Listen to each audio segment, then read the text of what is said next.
by turn, Heim made up ground. With 2.5 laps to go, a fantastic duel began. Heim drove in, pulling up even to Reddick's side and passing him as the two cars made contact. Reddick then pulled a crossover, diving down underneath Heim, attempting to steal back the lead. In a turn, the cars bumped, pushing Heim wide. He bounced off the wall but maintained control and again passed Reddick. A lap later, Reddick's front left tire went down, which left Heim all by himself to win the race by over 10 seconds. Over the past 6 months or so, you may have heard a lot of hype about young drivers like Carson Hocevar, Connor Zilisch, and Ty Gibbs, and their talents merit the excitement. But as the years push on, we may look back and the best one of the bunch may turn out to be Corey Heim. I'm Mike Sempervive with the Sports Byline Broadcasting Network 2-minute warning. Every champion has a team behind them, and for thousands of families without insurance, Christ Clinic is that team. At Christ Clinic in Katy, Texas, they provide high-quality, faith-based health care to people who can't afford it, because everyone deserves a shot at health, no matter their income or insurance status. Their doctors, volunteers, their mission, rooted in compassion, their impact, over 10,000 patient visits every year and growing. But they can't do it without help from fans like you. If you ever cheered for a comeback story, this is your chance to be a part of one. Donate today at ChristClinicKaty.org and help them keep the doors open for those who need it most. One gift can be the difference between surviving and thriving. Christ Clinic in Katy, where health meets hope and faith goes to work. That's Christ Clinic Katy, spelled Katy.org. Team up with them today. Have you been daydreaming about losing weight for years? Do you just yo-yo back and forth? At Innovative Wellness Center, we have a holistic weight loss program that allows you to lose up to 20 pounds in 30 days. People are losing weight like crazy and keeping it off. It can be done from anywhere in the United States. Go to our website at www.innovativewellness.center and schedule your complimentary consultation today.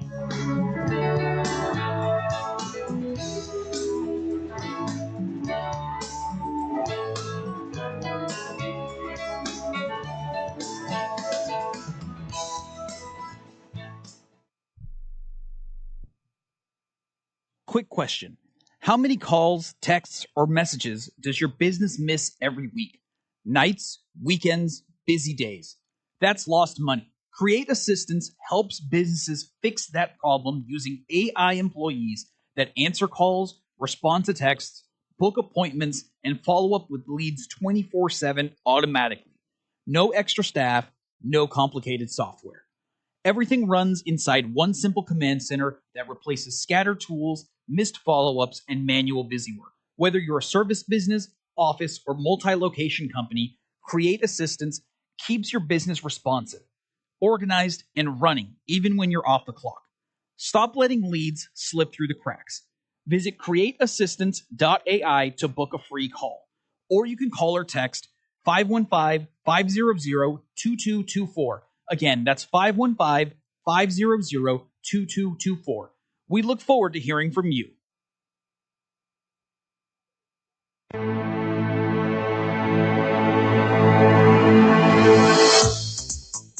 Welcome to the Leaking Timeline, my friends, that one place on the dial where time is not the only thing that's prime.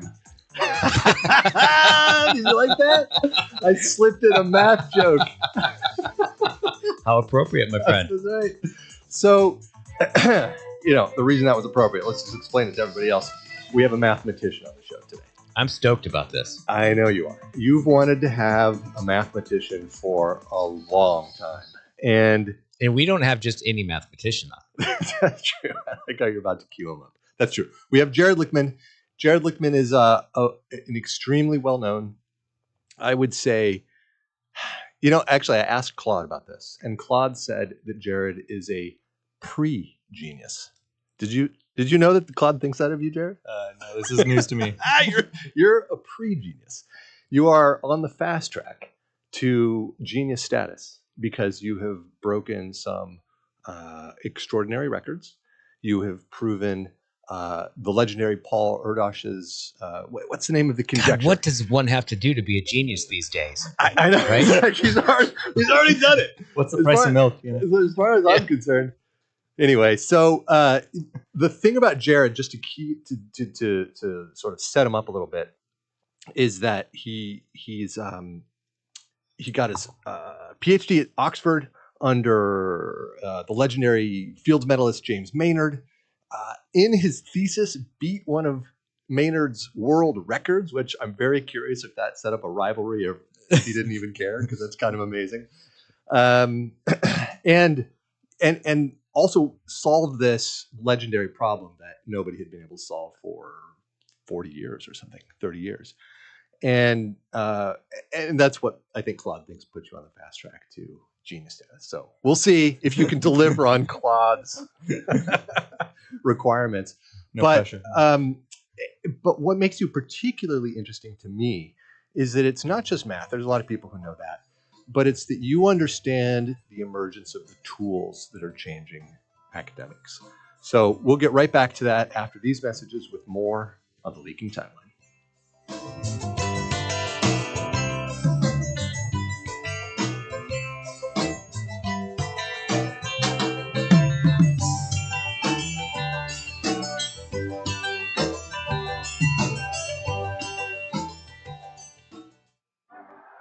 It's game day. Are your moderate to severe Crohn's disease or ulcerative colitis symptoms keeping you from the action? Skyrizi, risankizumab Riza, could help you get back to the game. Skyrizi is proven to help people feel significant symptom relief, achieve remission, and visibly improve damage of the intestinal lining. Skyrizi is a prescription injection medicine for adults. Don't use if allergic to Skyrizi. Serious allergic reactions, increased infections, or lower ability to fight them may occur. Before treatment, get checked for infections and tuberculosis. Tell your doctor about any flu-like symptoms or vaccines. Liver problems leading to hospitalization may occur when treated for Crohn's or ulcerative colitis. Control is everything to me. Ask your doctor about Skyrizi, the #1 prescribed biologic in Crohn's and ulcerative colitis combined. Learn more at skyrizi.com or 1-866-SKYRIZI. My mom asked me to explain AI to her. Not the hype, the real stuff. How to use it to prepare for a doctor's appointment or a meeting with a financial advisor. How to use it to spot a scam before it gets to her. I looked around and nobody had built anything like that for seniors. So I did. AIClassForSeniors.com, a plain language course built specifically for people 65 and older. No jargon, no tech background needed, just real answers. AIClassForSeniors.com. Snapshot from Progressive wasn't created for just anybody. Oh no, we made it for you. Smooth accelerators. That light turns green, you're off. Like a warm knife through firm butter. Going from 0 to the speed limit in an appropriate amount of time. Sure, your car has horsepower, but your horses prance around as silky smooth as your right foot. Fancy Prancerton. With Snapshot, safe drivers like you get personalized rates based on your driving habits. Sign up today at Progressive.com. Progressive Casualty Insurance Company and Affiliates. Snapshot not available in California or from all agents. Right now, you can switch from cable television to satellite television for free. That's right, we're offering free equipment, free installation, plus get a free $100 prepaid Visa card. Call the Satellite TV hotline right now. Make the switch from cable to satellite television and expand your viewing horizon. On top of free installation, for a limited time, we're offering a fixed price guarantee. With Satellite TV, you'll save money over your expensive cable bill. Plus, get access to hundreds of channels. And when you call right now, you can also ask about our seniors and military discounts. So make the switch to Satellite TV right now. Everybody gets free installation, free equipment, plus a $100 prepaid Visa card. Call right now and you can switch to Satellite TV and be watching everything you wanted to within the next week. And remember, installation's free, so call right now. 800-696-2871. 800-696-2871. 800-696-2871. That's 800-696-2871.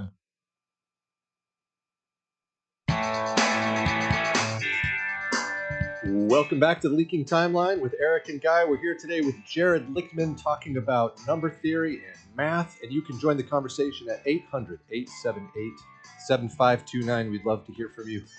Now, Jared, I was trying to tee this up right before we went to break. You really rose to prominence because you solved, or maybe you could say you cracked something called Paul Erdős's primitive set conjecture. So I have no idea what that is. Can you explain what it is and why it was significant and why people cared? Yeah. So I mean, first thing I should say is that Paul Erdős was this kind of legendary mathematician in the 20th century, and over the course of his career, his very eccentric life, he went from place to place talking with all these mathematicians, and over the course of it, created over 1,000 different problems of various levels of kind of complexity in different areas of math, and he produced probably the second most number of papers outside of Leonard Euler. So he was like one of the most prolific mathematicians in history. That's fascinating. Now, I had read about him, and I thought that he was just sitting in some dark cave coming up with these things. So he was more of an aggregator. So he was like the complete opposite of this. So he actually never had a legal residence, and he would just go from friend's house to friend's house, staying over at these places, and as payment for his residence, he would just like write math papers with the people, and then he would just go over the world, like from center to center, like a kind of like a bee pollinating different kind of hubs, and this is how he would like disperse his math. And was he was dispersing his math, or he was collecting other people's math and distilling it into So it was a very kind of incestuous a mix of both. Yeah. Wow, what a fun way to live, actually, right? Yeah, he's one of the kind of most eccentric, interesting people, I'd say. And I heard he wrote over 1,000 papers. Yeah, so he's about 1,500 papers, second most to Leonard Euler, from like the 1700s, and Euler has like almost everything named after him.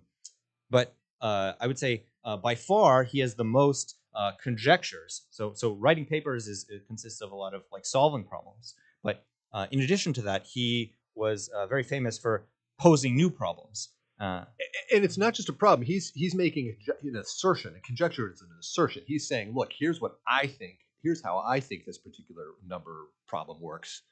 And now somebody go prove it.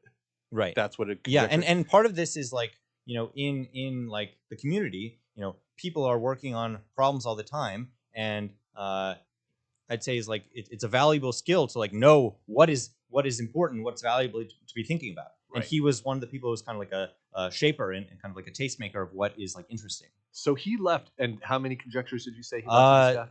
I think 1,200 that we know of so far. That we even know of. Okay, because there's other lost papers. Yeah, so I mean, he has a ton of papers. There, I think over time, like new ones are trickling in, and then people are finding new problems. Wow, that's crazy. That's still what? Yeah. 60 years after his death, new. No, so he died in 1996. Okay. So he died 30 years ago. But yeah, like there's still new papers like trickling in. I think like maybe 10, 15 years after he died, there were like papers still published in his name coming out from his co-author. So he had, I think, over like 500 different collaborators in his life, which is like crazy. Okay, all right. So that makes sense in the background. But then, how did you get interested in the primitive set conjecture, and why did you grab onto that one? Yeah, so one of I think the most interesting topics in math, I think, is having to do with the prime numbers. So the prime numbers are like these basic building blocks. So every number, like 6, factors into 2 times 3, or 10 is 2 times 5, 15 is 3 times 5, and every number kind of has this kind of like atomic building blocks and are factored into primes. And for thousands of years, people have been kind of trying to understand some of these very deep mysteries about prime numbers. And primitive sets are a generalization of this idea of a prime number. Wait, why is it? What deep mysteries about prime numbers? Yeah. What you just described makes perfect sense. Well, where's the mystery? Yeah, so I mean, primes are these very basic. This very basic definition. So a number is prime if it doesn't have any factors other than 1 in itself. And so you'd think, okay, this is great. Like you'd be off to the races, and every number factors into primes. However, there are some very simple questions. For example, like the twin prime conjecture is a question about how close can prime numbers get together. So you can ask about numbers like 3 and 5, 5 and 7. So after 2, all prime numbers have to be odd. So you can't have 2 primes right next to each other. You can't have them be consecutive numbers.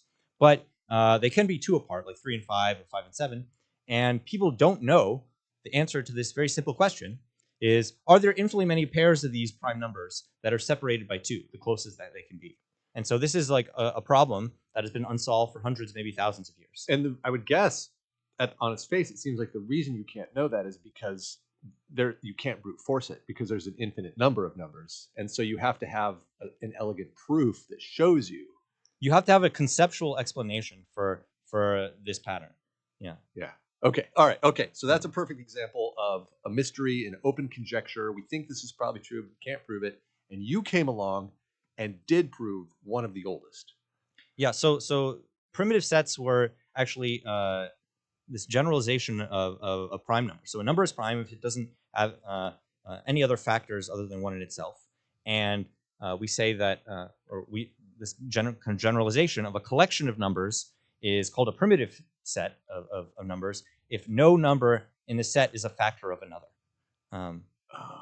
So this is kind of maybe a bit hard to wrap your mind around, but if you're hearing it for the first time, but the idea is that primes are a form of primitive set because no prime number can be a factor of another prime number. Right. And so Paul Erdős, he was interested in these primitive sets, and in the 1930s, he found that there were some kind of similarities, not just with the primes, but also with any primitive set, kind of this kind of much more general family of numbers. And he proved, for example, that number one, we know in the case of the primes become more and more rare the further out we go along the number line. So like if you just take a random huge number with like hundreds of digits, thousands of digits, it's almost certainly going to split up into smaller factors. And it's going to be very rare for you to find a prime number way out in the distance. Which means they'll also be farther, they'll be more distant from one another. Yeah, exactly. On average, like the average distance between two primes is getting larger. Yeah. And Erdős, he actually proved a similar statement that like for any primitive set that you take, doesn't have to be the primes, but any of this kind of this more abstract general kind of property, then similarly, any number in this collection must get kind of rarer and rarer, and the kind of average distance between them are kind of spreading out. Yeah.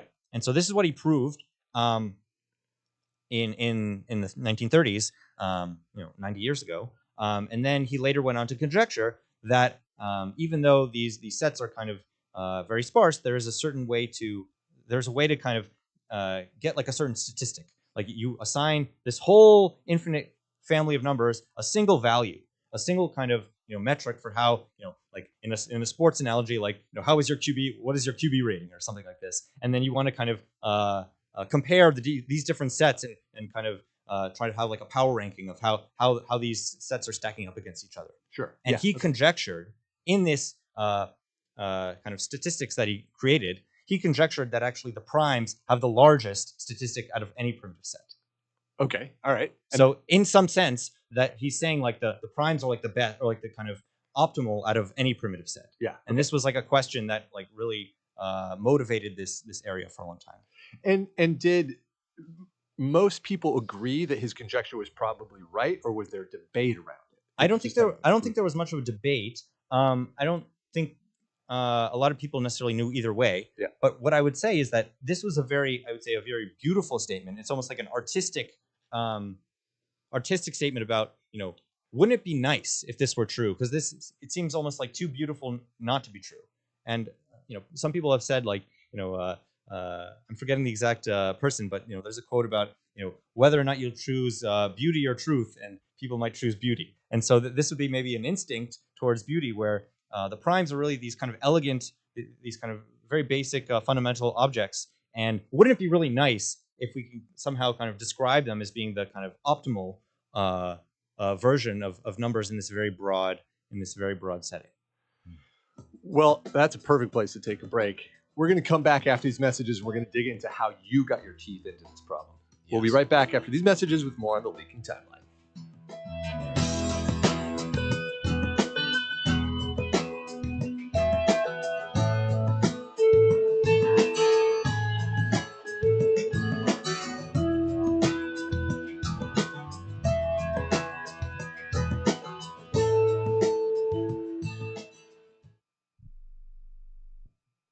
Lower your car payment today. Lower your car payment today. Yes, you heard us right. You can lower your car payment right now by making this free call and save up to $1,400 a year on your current car payments. Think about your current car payment right now. What's that costing you per year? Now think about what it would be like to put an extra $1,400 back in your pocket. That's the average savings our customers experience. We can help you drive the same car and pay less every month by lowering your car payment's interest rate to as low as 4.67%. At Rate Genius, we can work with you to refinance any car payment. If you qualify, it costs you nothing to find out how you can lower your car payment. To learn more, call this number right now. 800-832-2816. 800-832-2816. 800-832-2816. That's 800-832-2816.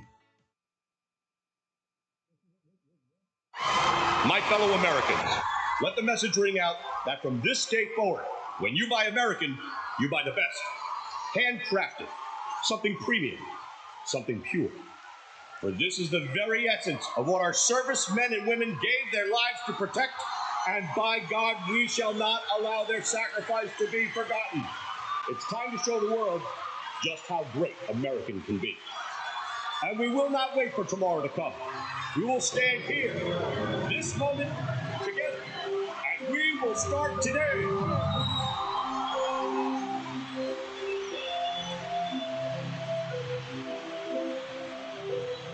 Don't ever forget how great it is to be American. America we need right now.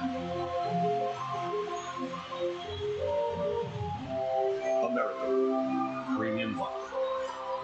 Celebrate responsibly.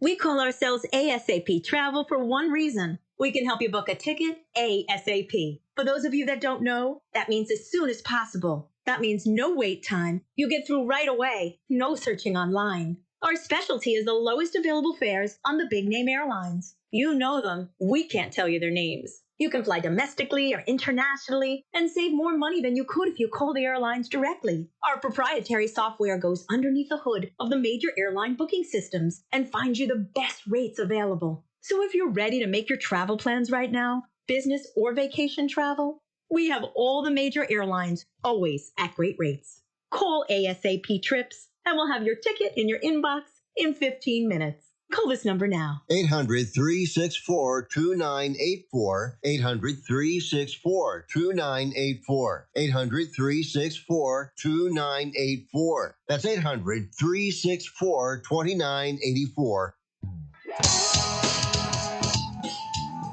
Welcome back to the Leaking Timeline with Eric and Guy. We're live today in studio with Jared Lichtman, the Stanford mathematician who solved the Erdos primitive set conjecture.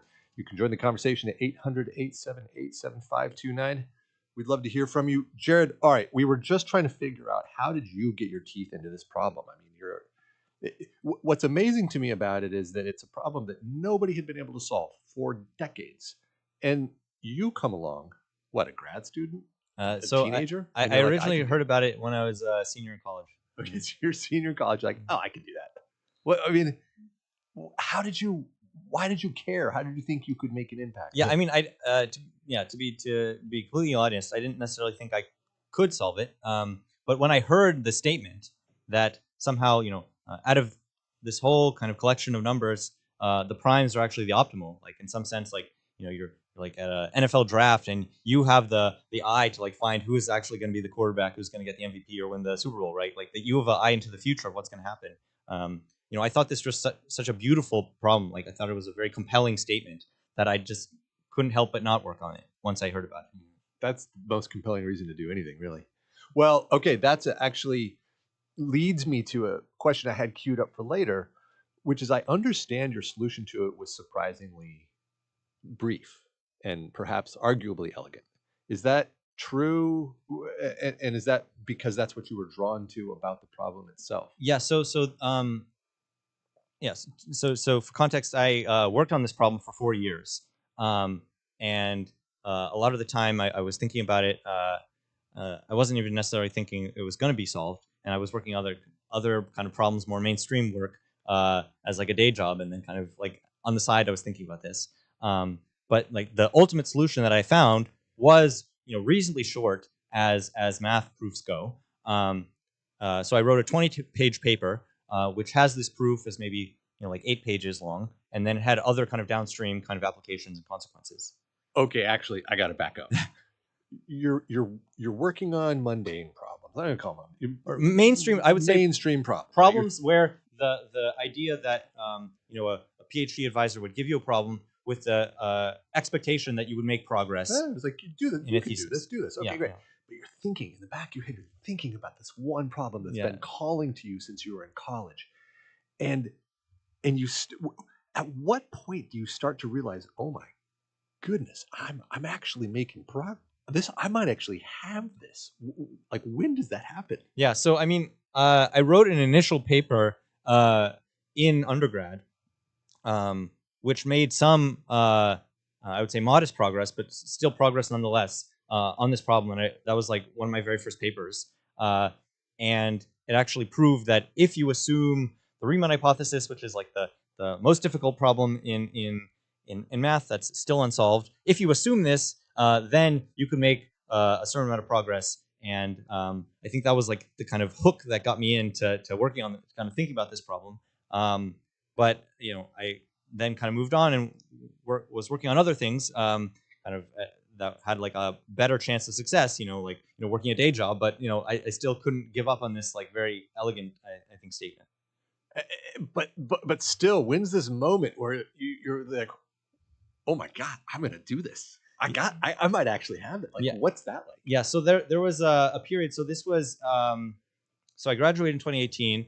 I was working on and off, but during the lockdown, so when COVID happened, I was working. I was in England at Oxford for the first 6 months of my PhD, and then I had to go home, and I actually stayed at home for 2 years. At which point, like, I just pretty much spent my entire time just in my room, kind of doing nothing else except kind of thinking about my problem. And so I think that was like an environment where I was just like completely laser focused on this one thing.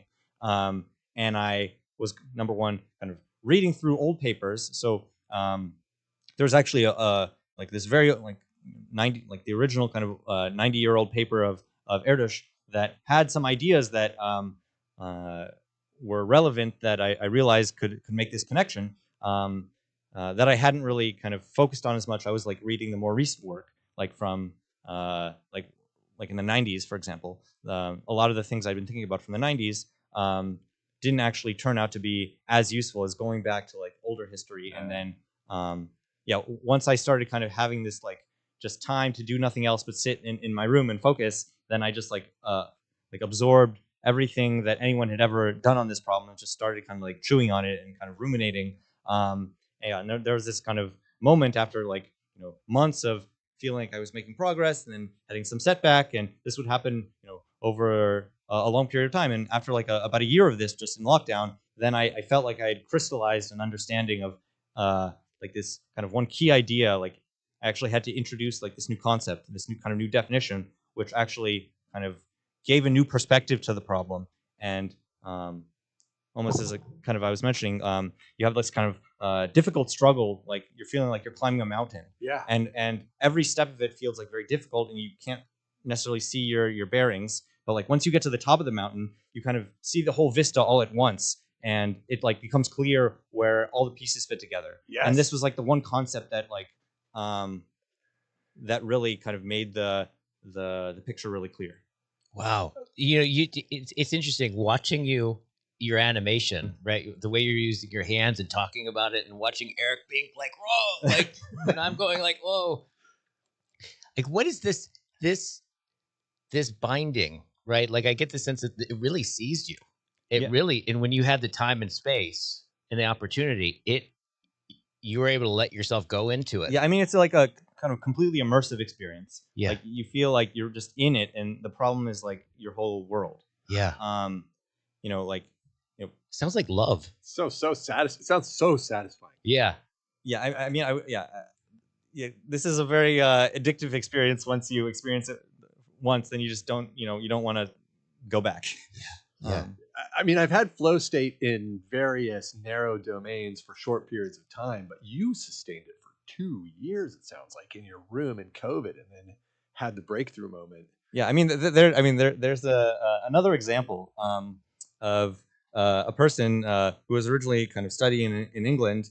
Then a plague broke out, and that individual had to go home into lockdown and work for a long period of time. After which he kind of had an apple fall on his head, and he discovered gravity. But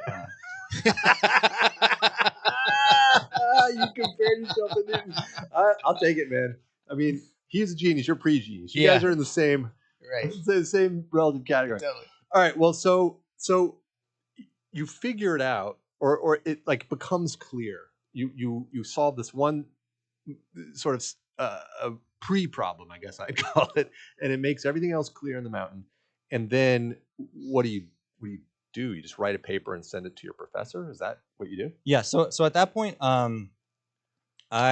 so this was probably my the first kind of big result that I come up with. So I spent several times number one, going through every step of the argument and just having like a complete mastery of everything going on. I should say I was always kind of writing the drafts over time and kind of correcting steps as I went along. And there were a lot of kind of false roads I went down that I kind of realized it was a dead end, and I have to like come back and try a different path. If you're climbing a mountain, maybe there are just some ravines that go off and you don't know where they're going. But once I actually was confident that I had an argument, and I was looking it over for weeks actually, then I sent it initially to my undergrad mentor, and he was we had a long back and forth conversation over the course of maybe like a month or so, just nailing down every step of the justifications each way, not just to my level of understanding, but something that could be justified to a third party. And then after that, I then went to my PhD advisor, explained that I had actually been thinking about this problem, which he wasn't really focused on. He had assigned me these other problems to work on. And then after he got over his kind of surprise about this problem, he went through and actually gave me further kind of refinements on how to structure the argument and make the justification just completely airtight. And that was James Maynard. Yeah, that was Maynard. Yeah. Wow. And is that what you call proofs? That justification in that step process? Yeah. So a proof. You might think of it like there's an assembly line like at a car manufacturing, in Detroit or something. The proof is the final output. It's the car that gets put on the road. Right. There's a whole kind of process to develop the parts and weld things together and make sure that all the gears fit and that it passes all the safety tests and that it's people have licenses to operate the machine. But at the end of the day, the final output is the car. Is this proof that is airtight? Yeah. Wow. And was this the same? So this was it ended up becoming your PhD thesis. So this was one of the chapters in my thesis. One of the chapters. Okay. And but in that same thesis, you also beat Maynard's record on primes and arithmetic progressions, right? Was this the same thing? Yes. So this was a different problem, which was related. So he'd given me problems to work on. So he, when I started my PhD, he published this kind of 200-page treatise on primes and arithmetic progressions. So this is having to do with how primes, finding patterns in prime numbers. For example, if you want to understand what is the last digit of a prime number. So after the number 2, all the primes are going to be odd. So the last digit of a prime number can't be a 2, it can't be a 4, it can't be a 6, can't be an 8, it can't be a 0, because then it would be even. So you kind of rule out those. You know also that a prime number can't be a multiple of 5 after the first 5. And so that if the number ends in a 0 or a 5, then it's going to be a multiple of 5. So you rule those out also. And so that any... wait! Right when you were getting to the good part. All right, we'll be right back after these messages with more from Jared Lichtman on the Leaking Timeline.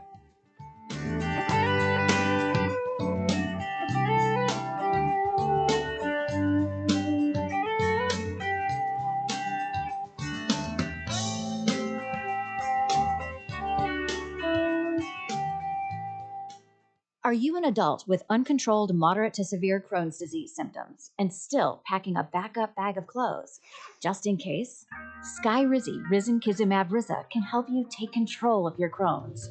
Feel significant symptom relief, including less abdominal pain and fewer bowel movements at 4 weeks. Plus, Skyrizi is proven to help people achieve remission and visibly improve damage of the intestinal lining. Individual results may vary. Skyrizi is a prescription injection medicine. Don't use if allergic to Skyrizi. Serious allergic reactions, increased infections, or lower ability to fight them may occur. Before treatment, get checked for infections and tuberculosis. Tell your doctor about any flu-like symptoms or vaccines. Liver problems leading to hospitalization may occur when treated for Crohn's. Ready to take control of your Crohn's? Ask your doctor about Skyrizi, the #1 prescribed biologic in Crohn's disease. Control is everything to me. Learn more at skyrizi.com or call 1-866-SKYRIZI. Every champion has a team behind them, and for thousands of families without insurance, Christ Clinic is that team. At Christ Clinic in Katy, Texas, they provide high-quality, faith-based health care to people who can't afford it, because everyone deserves a shot at health, no matter their income or insurance status. Their doctors, volunteers, their mission, rooted in compassion, their impact, over 10,000 patient visits every year and growing. But they can't do it without help from fans like you. If you ever cheered for a comeback story, this is your chance to be a part of one.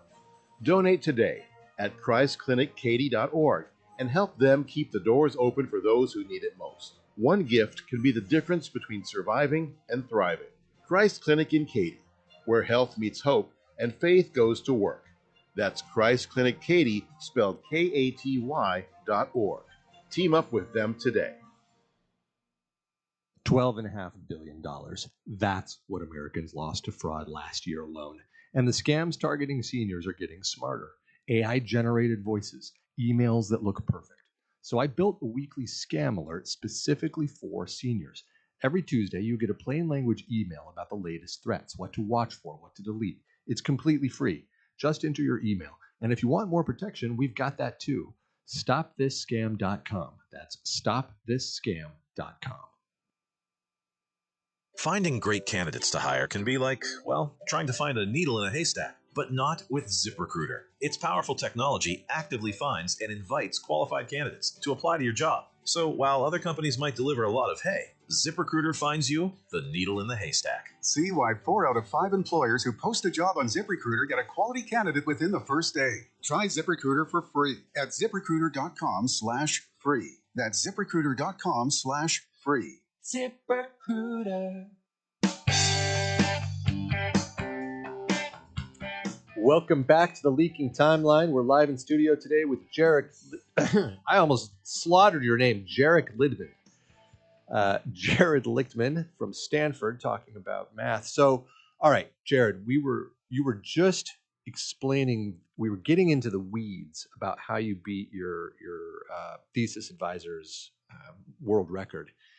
And I want to hear that. So finish that out, and then let's talk about how that transitions into what you're doing now, which is pretty fascinating. Yeah. So he did this work about understanding kind of patterns in primes.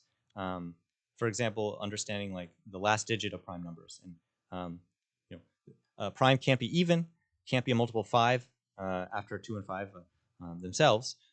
So we know that any prime number has to end in a 1 as its last digit, a 3, 7, or a 9. So there are only these 4 options. Like if you have a jersey on your back, like the last number on that jersey has to be a 1, 3, a 7, or a 9.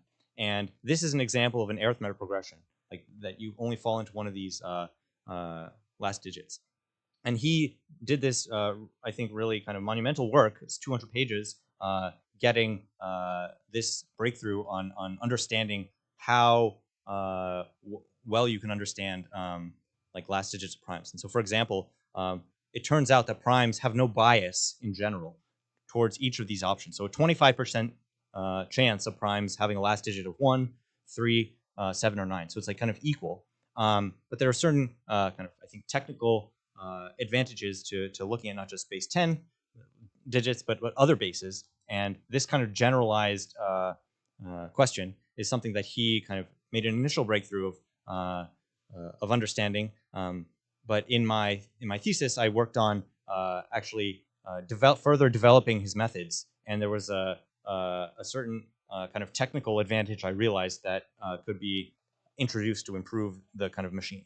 And so you sped up his process a bit, and you know, just really briefly, how's that accepted in math when you do something like that? I mean, those are two really big swings for a rookie early on in your career.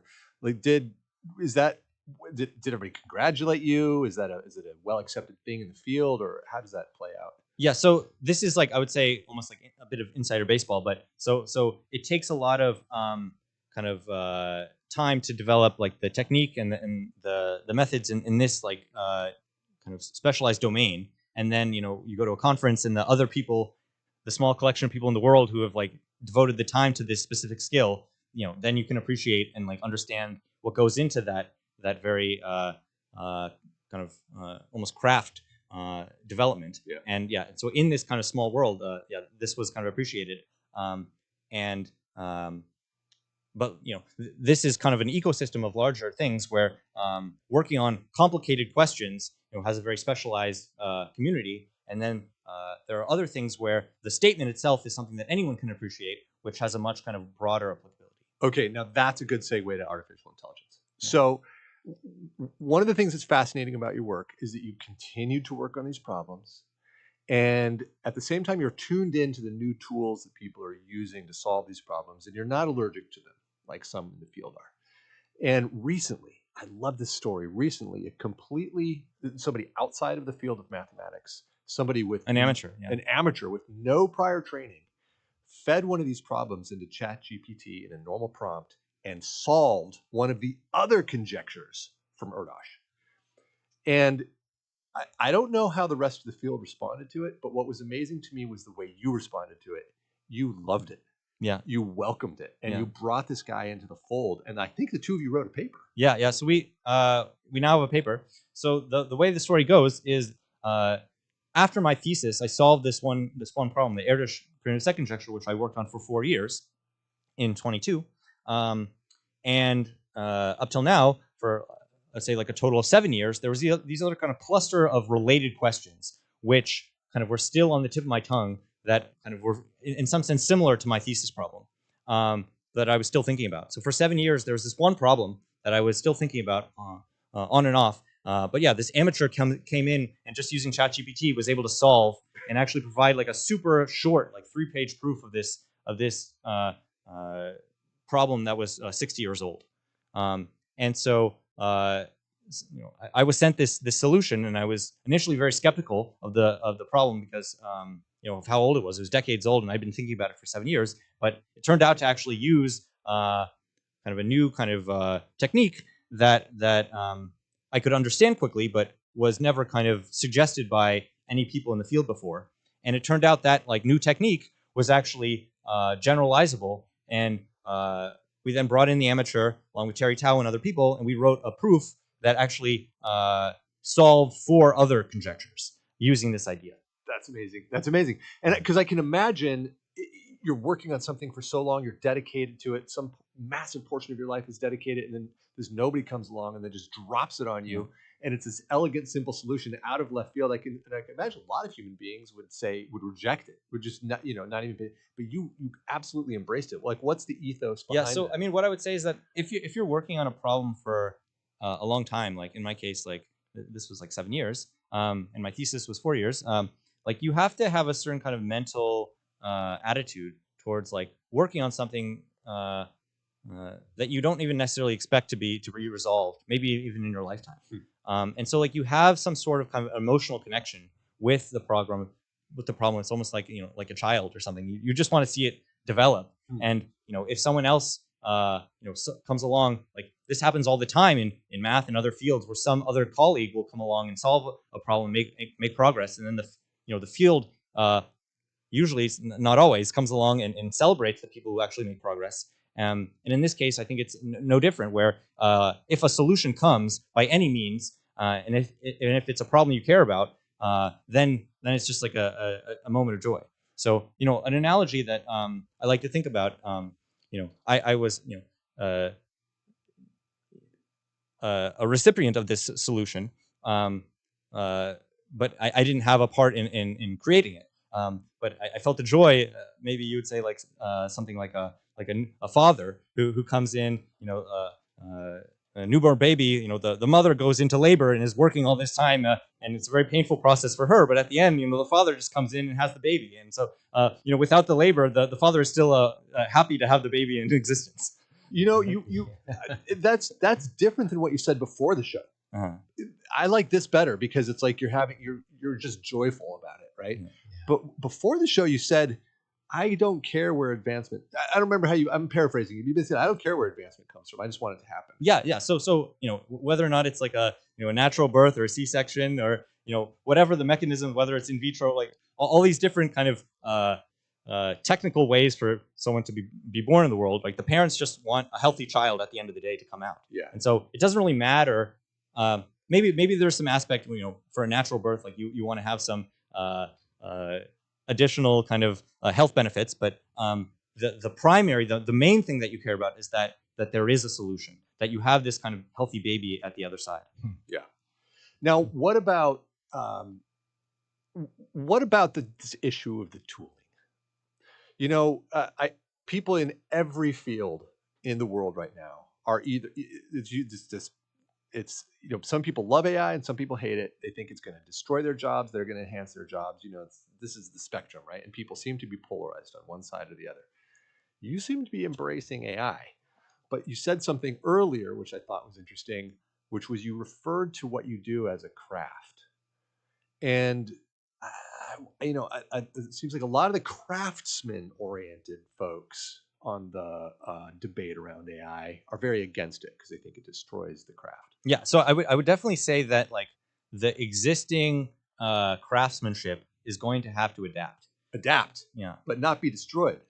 But like the objective of trying to solve problems is still going to be there. Yeah. The kind of means and skills that you need are going to be changing, and I think going to be changing quite radically in the coming future with AI. But I think the overall objective of trying to advance the field, trying to solve these long-standing open problems, I think is going to be with us for a long time. But so then, what's left for the human though in that scenario? Is it taste? So one thing matters is like how fast are these changes happening? How fast do people have to adapt? So if it's something where if you're staying on top of it, you can like if a wave is coming, you have a surfboard, you can like ride this wave, and then you can in real time like up level yourself and use these tools to kind of hone your own skills and kind of get a sharper understanding of the problems, and in the near term to make direct benefit of these tools. In the longer term, there's a question of just kind of direct automation of solving these problems autonomously. And yeah, then there's a question of taste of what are the actual important problems that you care about, and whether or not they're solved with your own kind of bare hands or with more advanced tools or just completely automated. Then it's, I think, almost like an artistic question of like, what do you actually care about? What do you want to see in the world? And then direct these tools to particular problems that will have impact. Yeah. And I guess the impact is the question. And I know you wanted to go towards like the impact of this math and why producing more math. I think you've said you wanted to 10x the amount of math that gets produced in a year. Yeah. What are you aware of? Are you aware of from where you're looking the advancements that you made? Is there any kind of direct way that affects something that we see in the world or the way something works? Or yeah. So I mean, this has a long story. So number theory is now, I mean, it's one of these old subjects for thousands of years. But recently, like since the 80s or 90s, people actually realized by accident that it's super useful for cryptography.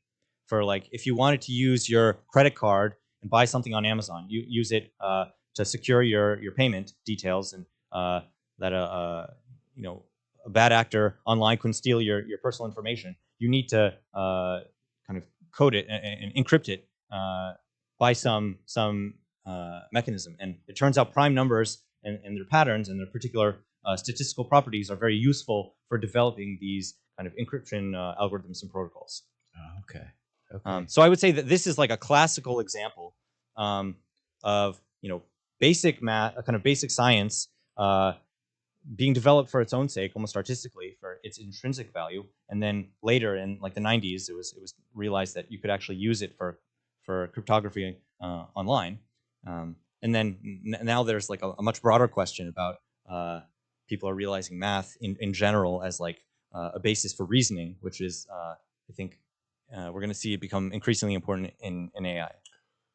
Math is a basis for reasoning because it's more logical and elegant.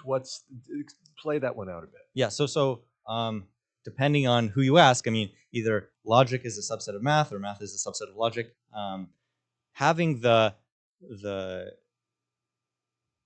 mechanism, or having the idea of knowing that one kind of step goes right after another, and be able to justify each step of the way, right? That you have some protocol that you're following, and you want to know that every step of the way is justified. This is kind of the kind of essential part of what math is all about. Yeah. And especially now with ChatGPT and AI models, you have a lot of very sometimes interesting things get outputted in these results. But sometimes you can't trust it, and sometimes it hallucinates. Sometimes it comes up with things that are like off the wall, and you don't, especially if it's in an area you don't really know whether to make heads or tails of it.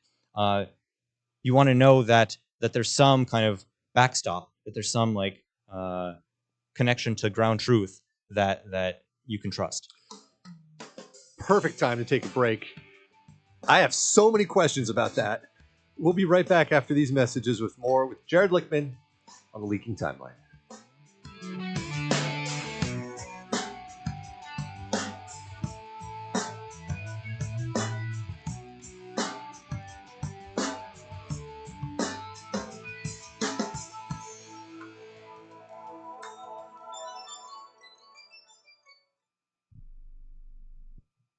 It's more than a rebellion. When your teen is slipping into drugs or alcohol, when social media and pornography consume their time and their mind, when depression and even suicidal thoughts cast a shadow over your home, as a parent, you feel powerless. There is hope. At Turnabout Ranch, troubled teens step away from the chaos and into a clarity of nature on a working cattle ranch. Care for horses, learn responsibility, build trust, and rediscover purpose. It isn't theory, it's real work. Real therapy, real healing. Families from across the country have found transformation right here, just when they thought hope was gone. If your teen is struggling with addiction, harmful online behaviors, even weight management, call right now and get the help you all need.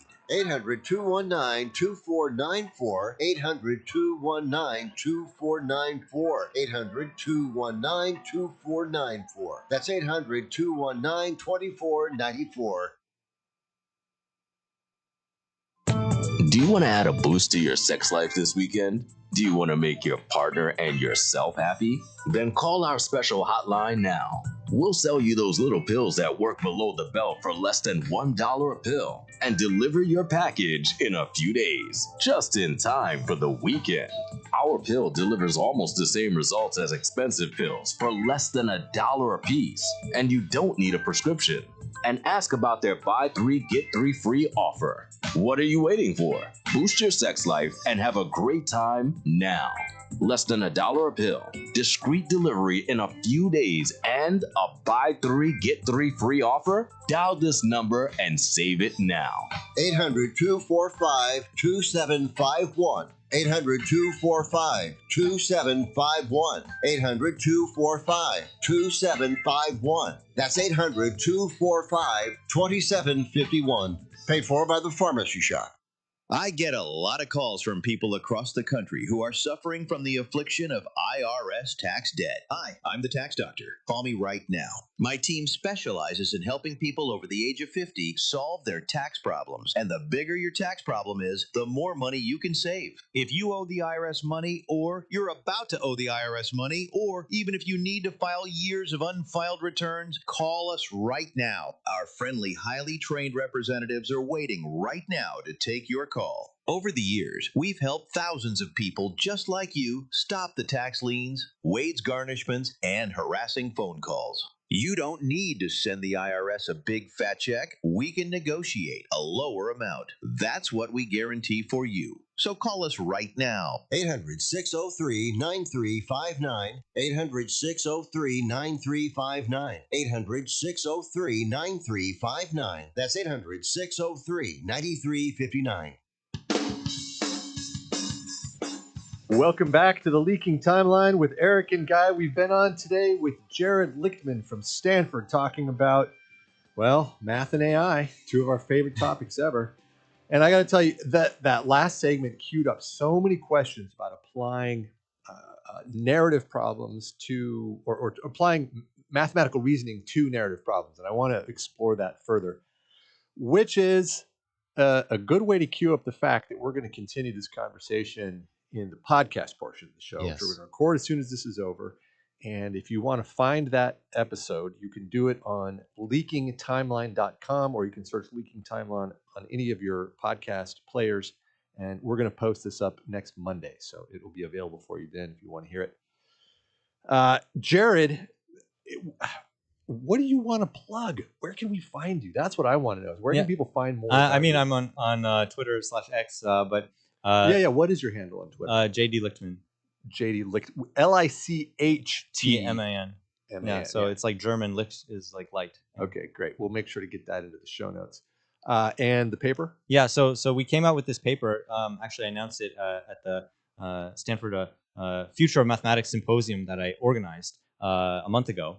And we announced this paper with the amateur mathematician, I think either one of his first papers, along with Terry Tao and a number of other collaborators who I've only met on the internet. And so this was one of these very kind of unusual, maybe indicating how collaboration might look like in the future.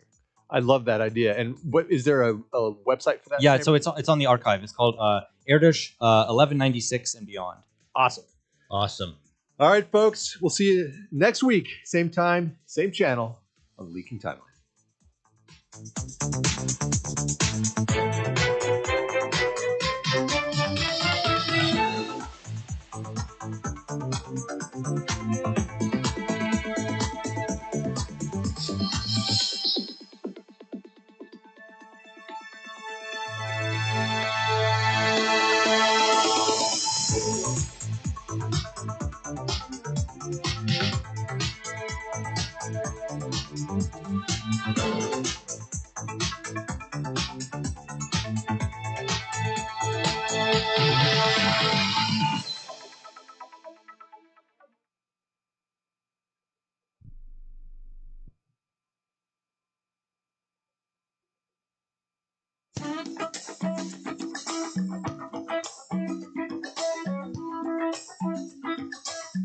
I'm Mike Sempervive with the Sports Byline Broadcasting Network 2-minute warning.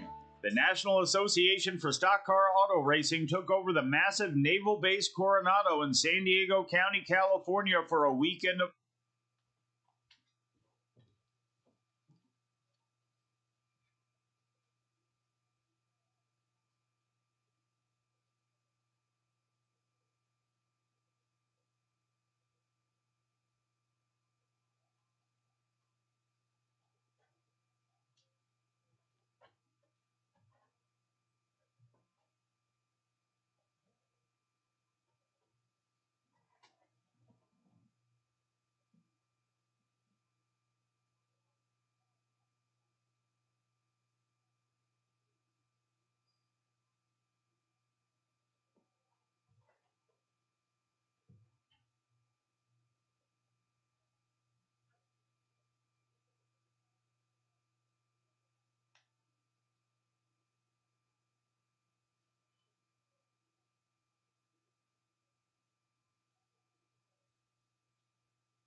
So this was with Claude?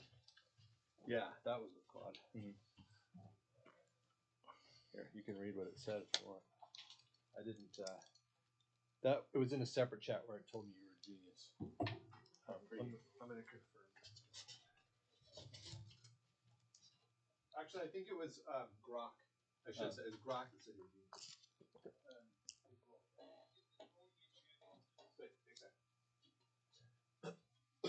So is this for the podcast? Yeah. Yeah. So I didn't really use it. I kind of did a little bit.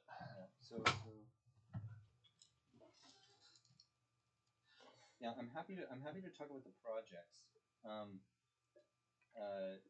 Oh no, you're asking if this is What we're going to be talking about? Oh no, this is just. I For said, free give me some basis. show notes. Okay. I've already used most of this. Okay. But if there's anything here you do or don't want to talk about, tell me. Yeah. So I just I'm happy to talk about anything here. I just don't necessarily want to talk about the name of the company. Yeah. But we can talk about verified super. Yeah. We can talk about the concepts. Okay. Great. Okay. So anything, just any directions you want to go in? I mean, there are a lot of. I mean, we could go in a bunch of different directions.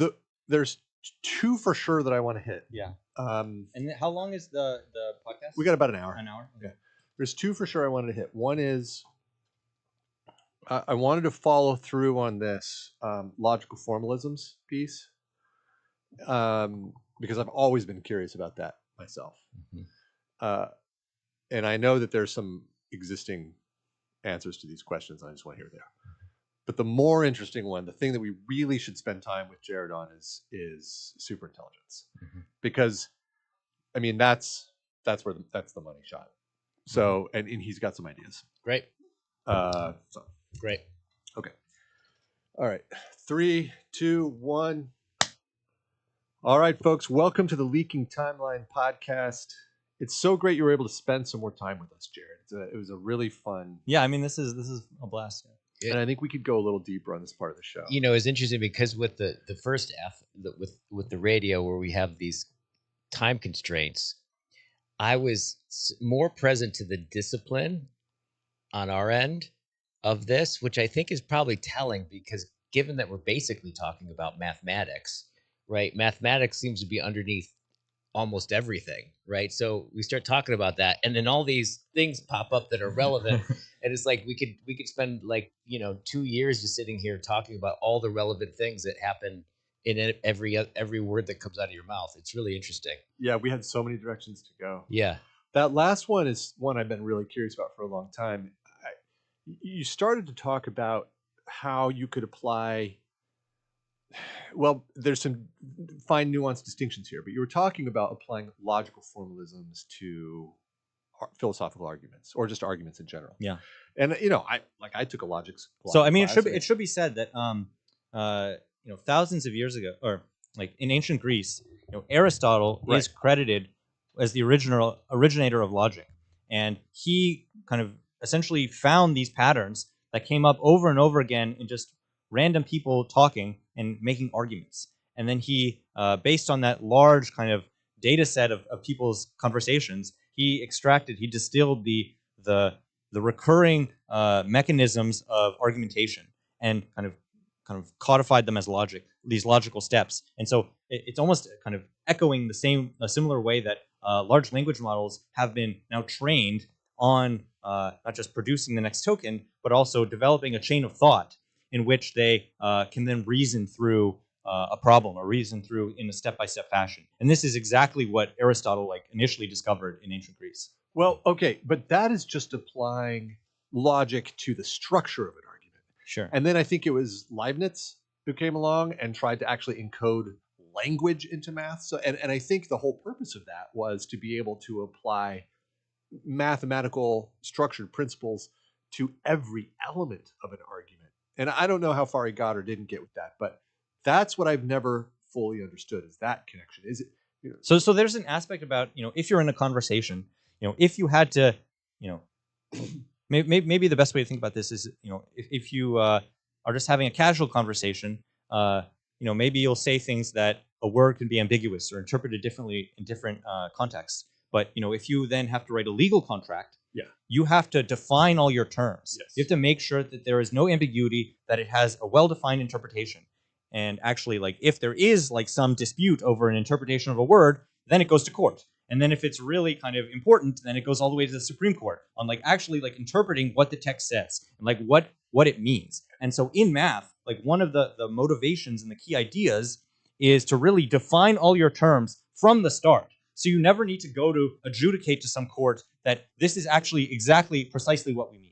And I'm so with you. That's like the gold standard, right? And when I was a lawyer, Oh yeah, you are. Yeah, of course. I'm a lawyer, and the reason I got into Bitcoin in 2010. Oh wow. Was because I was trying to answer this question of why. Do you still have? I bought like, how many did I buy? I bought like 5 Bitcoin. Wow. In 2010 for basically nothing, and that's my life savings now. So no, but you still have. I still have. Wow, amazing. Yeah, but the reason that wait, oh yeah, so I was I hate lawyers. I've always hated lawyers. I hate us. We're the worst. And I wanted to basically solve. So you've like infiltrated the Yes, society. Yeah. Totally. And I wanted to solve for contractual agreement and resolution. Yeah. And so I was looking into this early papers on smart contracts. Yeah, I think that'll be big. Right. Someday, right? Maybe. But the reason that the Supreme Court exists, and the analogy you just described, is because words are so mushy and definitions change and shift over time, and they can have so many meanings. And so you can't have a formalism in a lot of ways. You have to have a third party interpreter. What I would say is that it is humanly infeasible to construct the required apparatus to define everything. It is just too laborious to do so. But if it's something, if there is, if you want to define everything, it is too much. But if it becomes very important, then you create social structures like a court system and the Supreme Court to actually drill down if that one particular thing needs to be defined. Yeah. Okay. So, but you're still saying that the best you can do is 10,000 foot granularity, and then you're going to need human institutions to resolve edge cases always. Is that? No, I'm saying historically that's what's been done. That's right. Okay, that's right. But okay, great. So that brings us to you now. What you were saying at the end of the segment, you're like, wait a minute, I think we can make progress here. And describe that, because this is what this is. So I mean, what I'd say is that math is just so vast. Newton, he said he felt like he was just playing on a shore, and that there's this vast ocean out of mathematics that like all the work that he did was just like looking at these pebbles that are close to him. But the 99% of mathematics, 100% of mathematics is just completely unexplored, and no kind of way more than in any human lifetime could you actually explore this space. And so I think it's very I think nice and complementary possibly to human activity to go out and explore this vast territory, this like almost like the dark matter of mathematics, just to kind of map out the terrain, which would just be take way too much time and labor for humans. And so I'm personally very excited about just having AIs just autonomously go exploring and just report back to what they find. Oh, that's so exciting. Yeah, that is exciting. Oh, I love the analogy. Yeah. You're basically sending all these autonomous ships out into the vast unknown. Computational, space. Woohoo! That's so exciting. I mean, this is but like think about this is kind of already what you kind of see, in the past 6 months with the development of kind of software coding agents. These are running autonomously. Some people have like created their own social networks, right? Like Moltbook and like these bots. They're just doing stuff, right? I've got one running right now. Yeah. So people, especially in San Francisco, are now kind of hip to this idea of just you have autonomous agents just running and doing things, and they're just they have some specification, some high level specification, and then they're just running some implementation to achieve this goal. And in some sense, this is what math is. Human beings have a certain over time developed a certain set of goals of what problems we think are interesting, but there's a infinitely more vast kind of space of mathematics that can be explored, and we can just send agents to go as scouts and report back to what they find. This This is the thing that he was trying to say before, and that we couldn't get it. Like, this is what's possible with the new tools. Because, like you said, there's an infinite or a near infinite ocean of why wouldn't we explore it? Like, it's not a matter. I think the reason that people get scared of alternative solutions to problems they've been working on their whole lives and then shut them out of academia, for example, is because there's this like fallacy of scarcity. And you're saying, look, there is no scarcity. Post-scarcity, post-scarcity of mathematics. Post-scarcity math. Post-scarcity math. Wow, that's so exciting. I mean, it makes me want to go change my life, become a mathematician. Yeah, I would imagine it's through that we probably start to even understand what the AI is doing, right? Because I would imagine the most interesting thing to me in that is to watch, if you just let it go, like as you say, like code it at a certain high level, but then just let it go and see where it ends up, what goals it ends up making for itself, right? And what domains and levels or whatever you call it, that starts to open up. That becomes really, really interesting. Yeah. So, I mean, they're like, just in your single question, I could go off in like 3 different directions. One thing to say is that in terms of like interpreting what the AIs are doing, this is like, interpretability in the AI space is actually like infinitely like a difficult problem.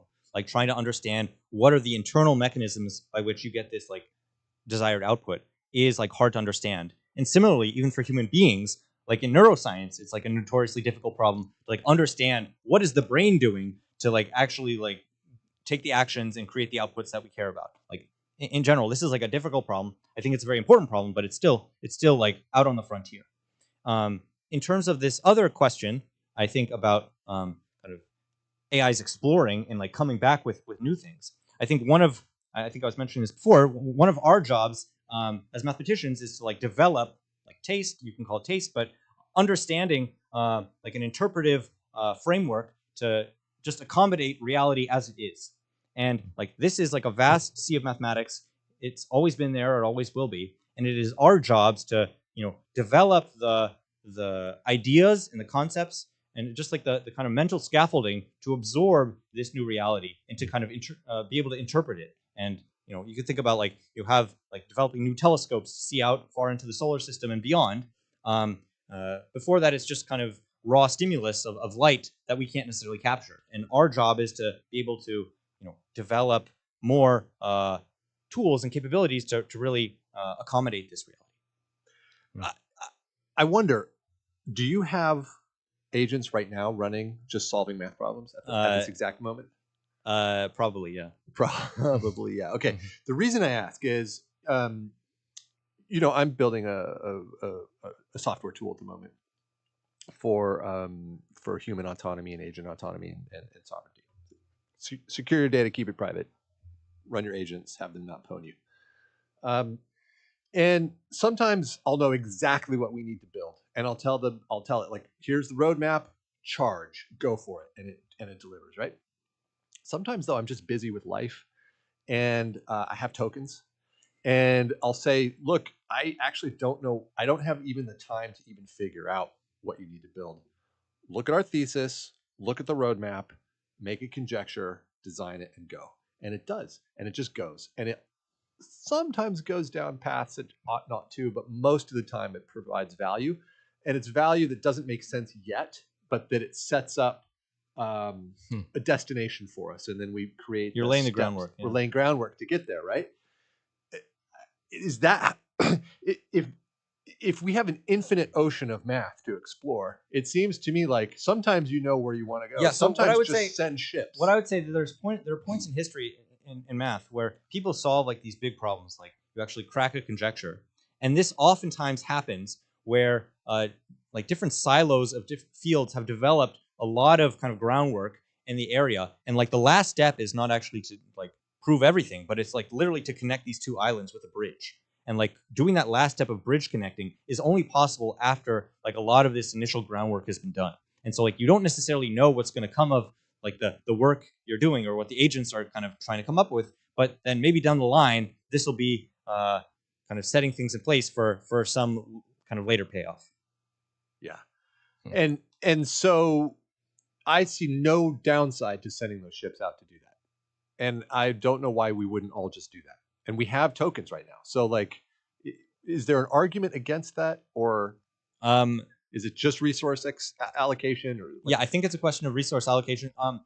There is also the question of efficiency, and this also ties in with kind of hallucination and grounding.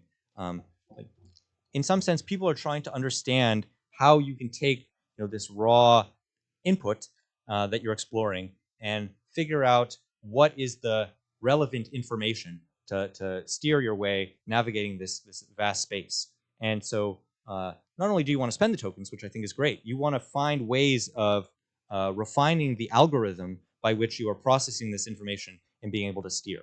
And so really, you have this meta problem. You have this initial problem of just absorbing the information, but the meta problem of figuring out better ways to navigate and better ways to absorb this new information relative to what you already understand. And so, yeah, this idea of generalization, or this idea of more optimally compressing information, I think is one of the kind of central questions of this exploration. Yeah. What is actually verified superintelligence? Yeah, so this idea, so like a lot of these frontier labs, like Google, OpenAI, Anthropic, they're pursuing what is superintelligence, what is known as superintelligence, where the models are trying to become superhuman or develop advanced capabilities beyond human beings on particular domains. And once it gets to kind of general intelligence, to be across the board in all domains, or what maybe Sam calls like economically viable work, and have it contribute to GDP in a significantly meaningful way. So in the case of superintelligence, is that you're exceeding kind of human performance across all these different areas. But we've observed that maybe it was a surprise that these models along the way, they oftentimes hallucinate, and they provide things that are maybe off the track and really kind of unmoored from reality. And one of the important things about kind of this process is that you really want to be grounded. You want to have a verification process that along the steps along the way, you want to know that you're not kind of going astray. And one of the nice things about coding, or one of the nice things about running computer programs, is that you can check if they run or not, if they compile, or if they have a bug, right? And so if a computer program compiles, then you know it works, provided you specified the objective.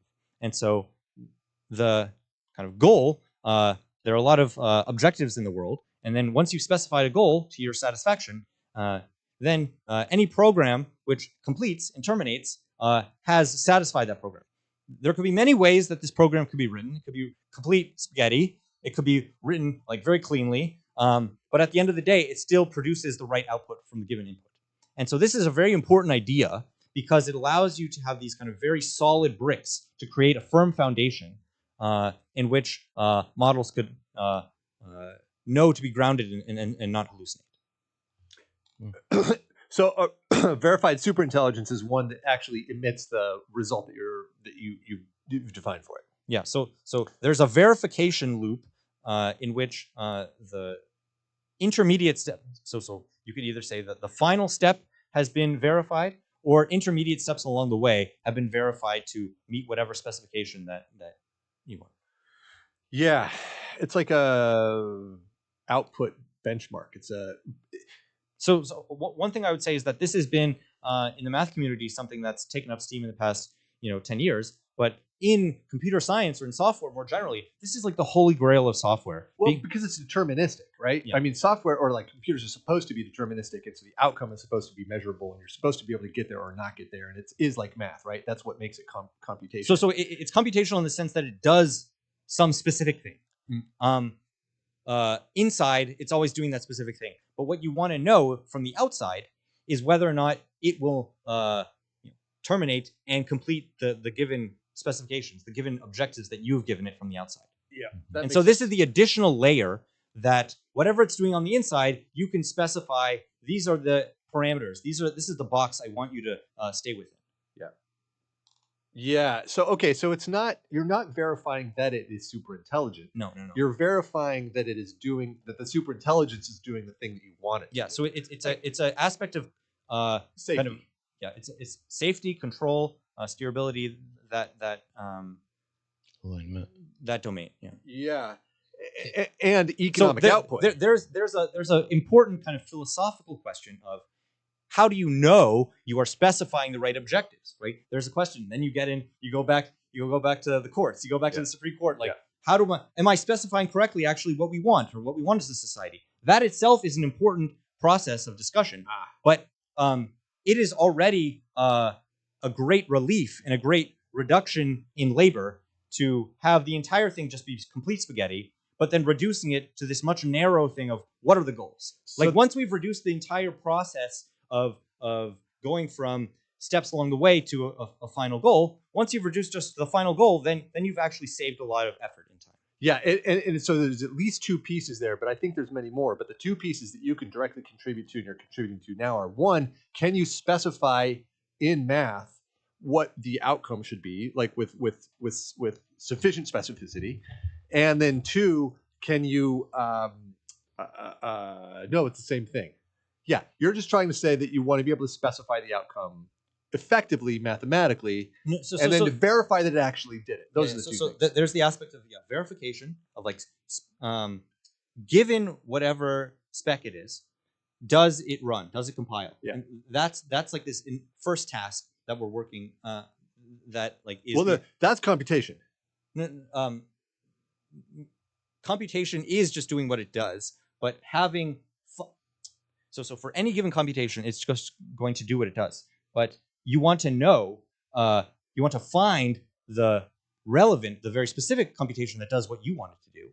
And provided you've specified what you want, so that there's the specification, and then there's the kind of generation, the creation of the program that finalizes what you want. So there's the setting up the goal and then completing the goal. Yeah, I mangled it. It's setting up the goal and completing the goal. Yeah. Setting up the goal means you have to be sufficiently specific. Completing the goal means that you have to be specific about what the outcome is and be able to prove it. Yeah, so the program is just going to do what it does, but we want to find the program that completes our goal. Yeah. And provided we're happy with what the goal is, then an enormous kind of industrial task is to just go out and complete all these goals. Yeah. This is like a very I would say complementary aspect of trying to just solve these problems, complete these goals.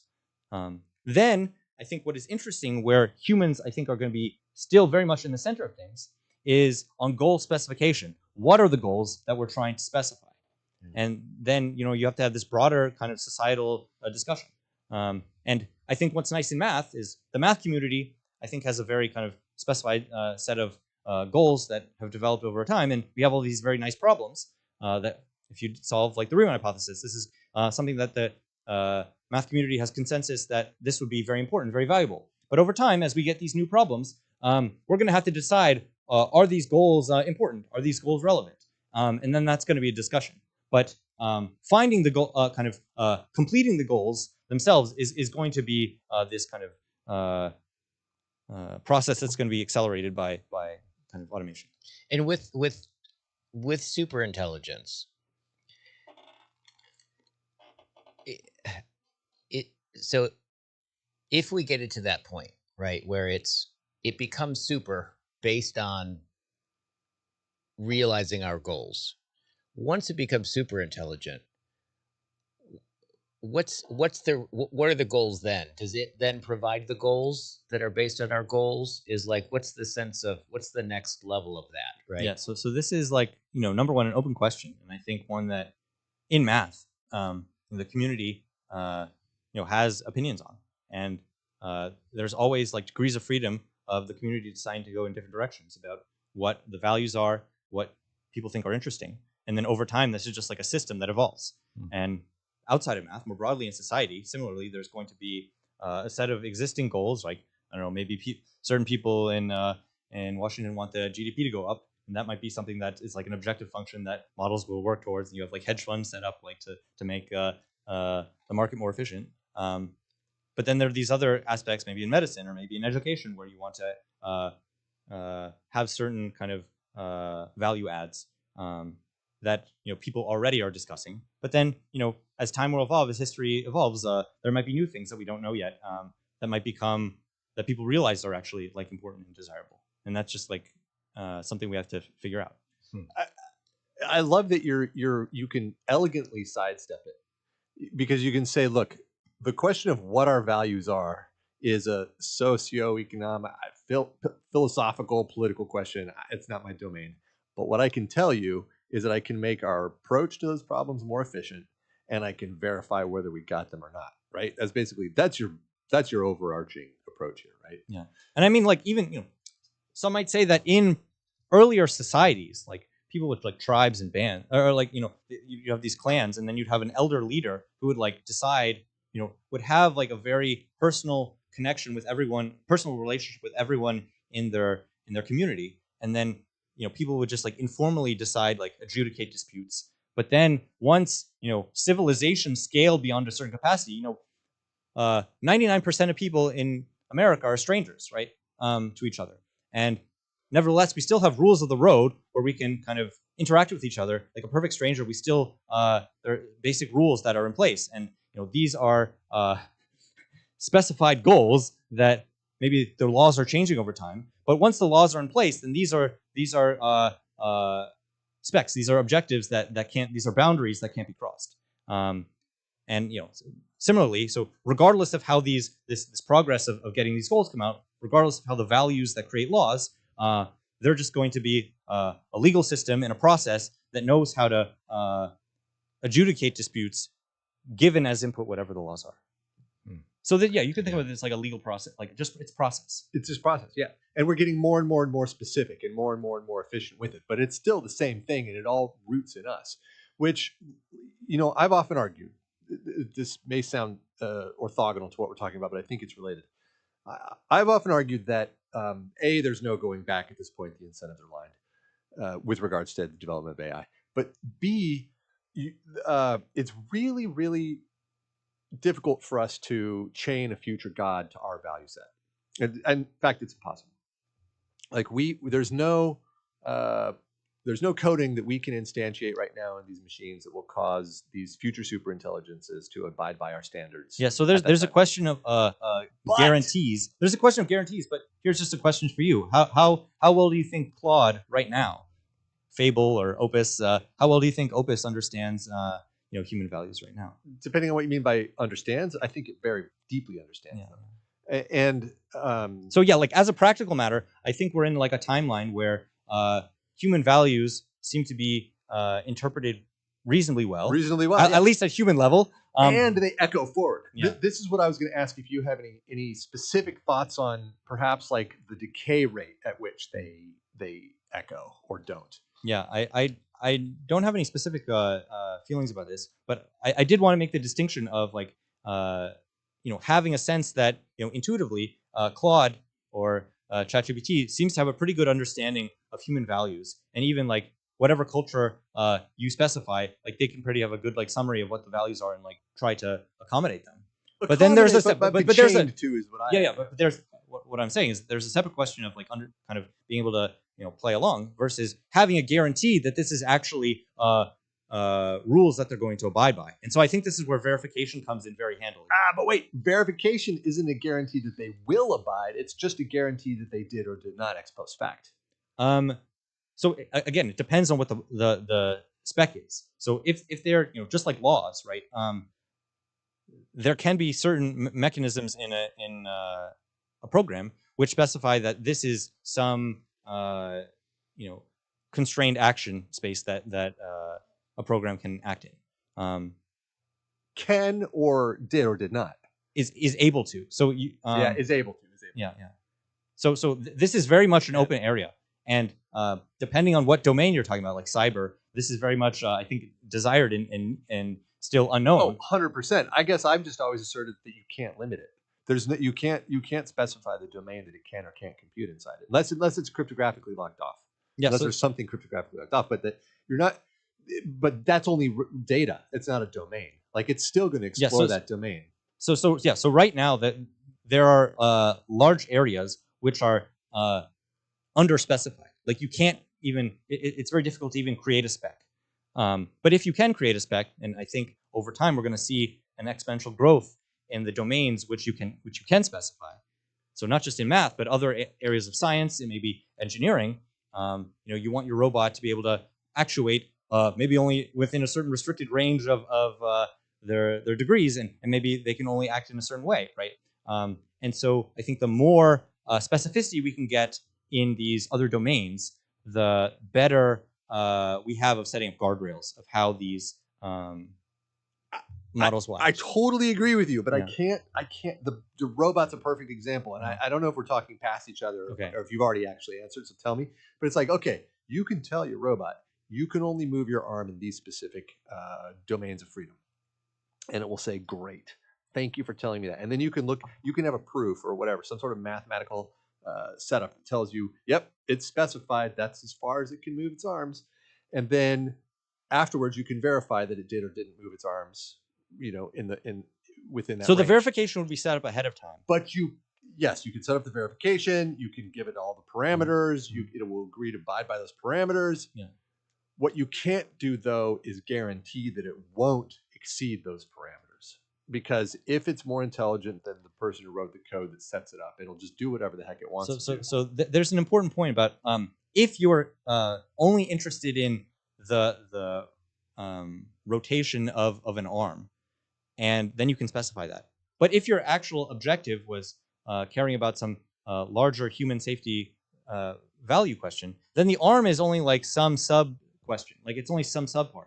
But if there is an aspect of like human safety about maintain a certain temperature, like you don't want the AI to suddenly like turn the temperature like super hot and like melt everybody or super cold.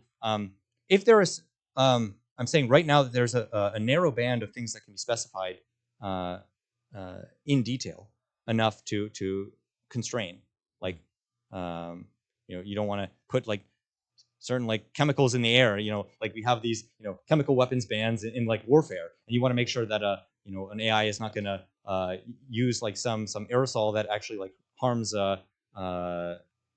human beings, and so you can like specify that as a spec. But what you're pointing to is the question of is there like a larger objective of like harm human? I wasn't even that smart. Okay. I think you've made my argument stronger by giving me a stronger argument. I'm still stuck on the first one, which is what. Okay, wait, what's the first one? The first one is like tell your robot, tell your AI, you don't ever want the temperature to go above 80 degrees in your house. Yeah, and it'll be like, okay, cool, I'm down. I won't do it. I promise I won't do it. And then you're going to have a mathematical structure that limits it, so in fact it can't turn it above 80 degrees. Okay. Now let's fast forward 20 years or however much time. It's a godlike superintelligence. And you're like, hey, AI, don't turn it above 80 degrees. If that AI wants to turn it above 80 degrees, it's going to turn it above 80 degrees. It doesn't matter what guardrails you set up in 2026. In 2036, it's going to have the capacity to change it however the heck it wants. Now, what you will have is a verification that will tell you that it exceeded its parameters. But you're never going to be able to keep it from doing whatever the heck it wants to do. That's my only point. So I think you're using the word verification in two different senses. Verification to prove that it did or didn't is how I'm using verification. No. So verification here in the case of a proof is to say that like no matter what you do, this is what's going to happen or this is what's not going to happen. It's a statement about it's independent of time. It's like in perpetuity, this is what's going to happen. That's what verification is about. Yeah. Like in a mission critical, like for example, already in aerospace. There are, or in like cybersecurity, there are certain software pieces of software code that you need to specify that it will run as it is described. And this is not a statement of it has already run this way before. It's just saying no matter how many times I run it in the future, it's always going to do this. Is this a math versus physics debate we're having? Maybe. I think that I've heard other people who are smarter than me describe that the nice thing about math is that since it's imaginary, you can go anywhere and you can set up some parameters and you say, well, if X is true, then all these other things are probably true. Whereas physics is like grounded in what's actually so, and you can't. So there's a question of, is it self-contained? So is everything that the specification has to do with, is that kind of enclosed, and can it all be described in its own terms? Like, can you go down to the foundations for all the components that go into that? when you're talking about this question of actuating an arm, or you're asking the question of modulating the temperature, you want to know, number one, like, is the Geiger counter going up past a certain threshold? But you actually care about also the internal mechanisms that actually do change the temperature. And you could be saying like, oh, and a super intelligent AI could actually like rejigger the mechanism to actually make maybe the Geiger not go above 80, even though some other aspect of the temperature goes up.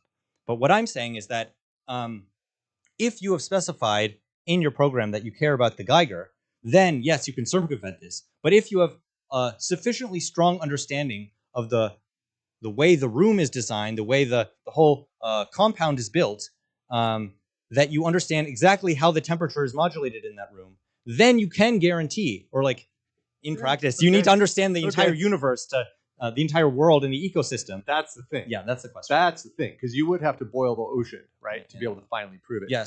Even cryptography. Yeah. Like you could say right now that this thing can't get broken and the secret will be kept. Yeah. So there is a larger question. So maybe to kind of have a synthesis, you have the dialectic of the thesis, antithesis, synthesis. Like you can constrain, and you can give the verification can give you confidence of a certain outcome. Insofar, you can constrain and guarantee that an outcome will happen insofar as you can kind of localize it in space. And if it depends on external factors in the larger world that are outside of the domain of what you're discussing, then those are the vectors of infiltration. Yeah. Okay. I feel that. Okay. Right. That was such a good rabbit hole. But I mean, one of the things about math is that you, in these particular areas, you are guaranteed that there are no external vectors of infiltration. Right. That is the key. And in physics, you're not. In or physics, in the world, you're not. Yeah, exactly. So okay. Yes, we were having the physics versus math universal. Yeah. So the question is, like the question of locality. Can you make something completely sandboxed and reason about that one thing without having to accommodate for the butterfly flapping its wings in China? And in some sense, this is the crux of what you're doing. Really, you're basically trying to bring math closer to physics or to physical. The other way around. Reality. The other way around. Yeah. Okay. Yeah. You're trying to create this larger convergences. You're trying to create this larger surface area of guaranteed grounded truth. That's such a good way to describe it. Yeah. And so like the world in general has its normal state of being extremely complicated and messy, and you want to expand the surface area of what you can really hold on to as ground truth. I'm so with you. And that's the lineage of Aristotle to Leibniz to today. Yeah. That's perfect. It is in your estimation, is that lineage continuing in the way that AI is operating now? So I would say that's very much open, right? It's very much up to us to decide how we want to steer. Right now, like, the labs very much have a certain degree of control of which problems they're working on. So, like, I'd say, like, in the case of these Erdős problems, there was one person, actually, he was a postdoc when I was a grad student, who decided to create this website containing all the problems, all these 1,200 Erdős problems, and but for his individual actions of creating this one website, having this large data set, all the labs decided this is a great source of data, and they started to train and try to solve these problems.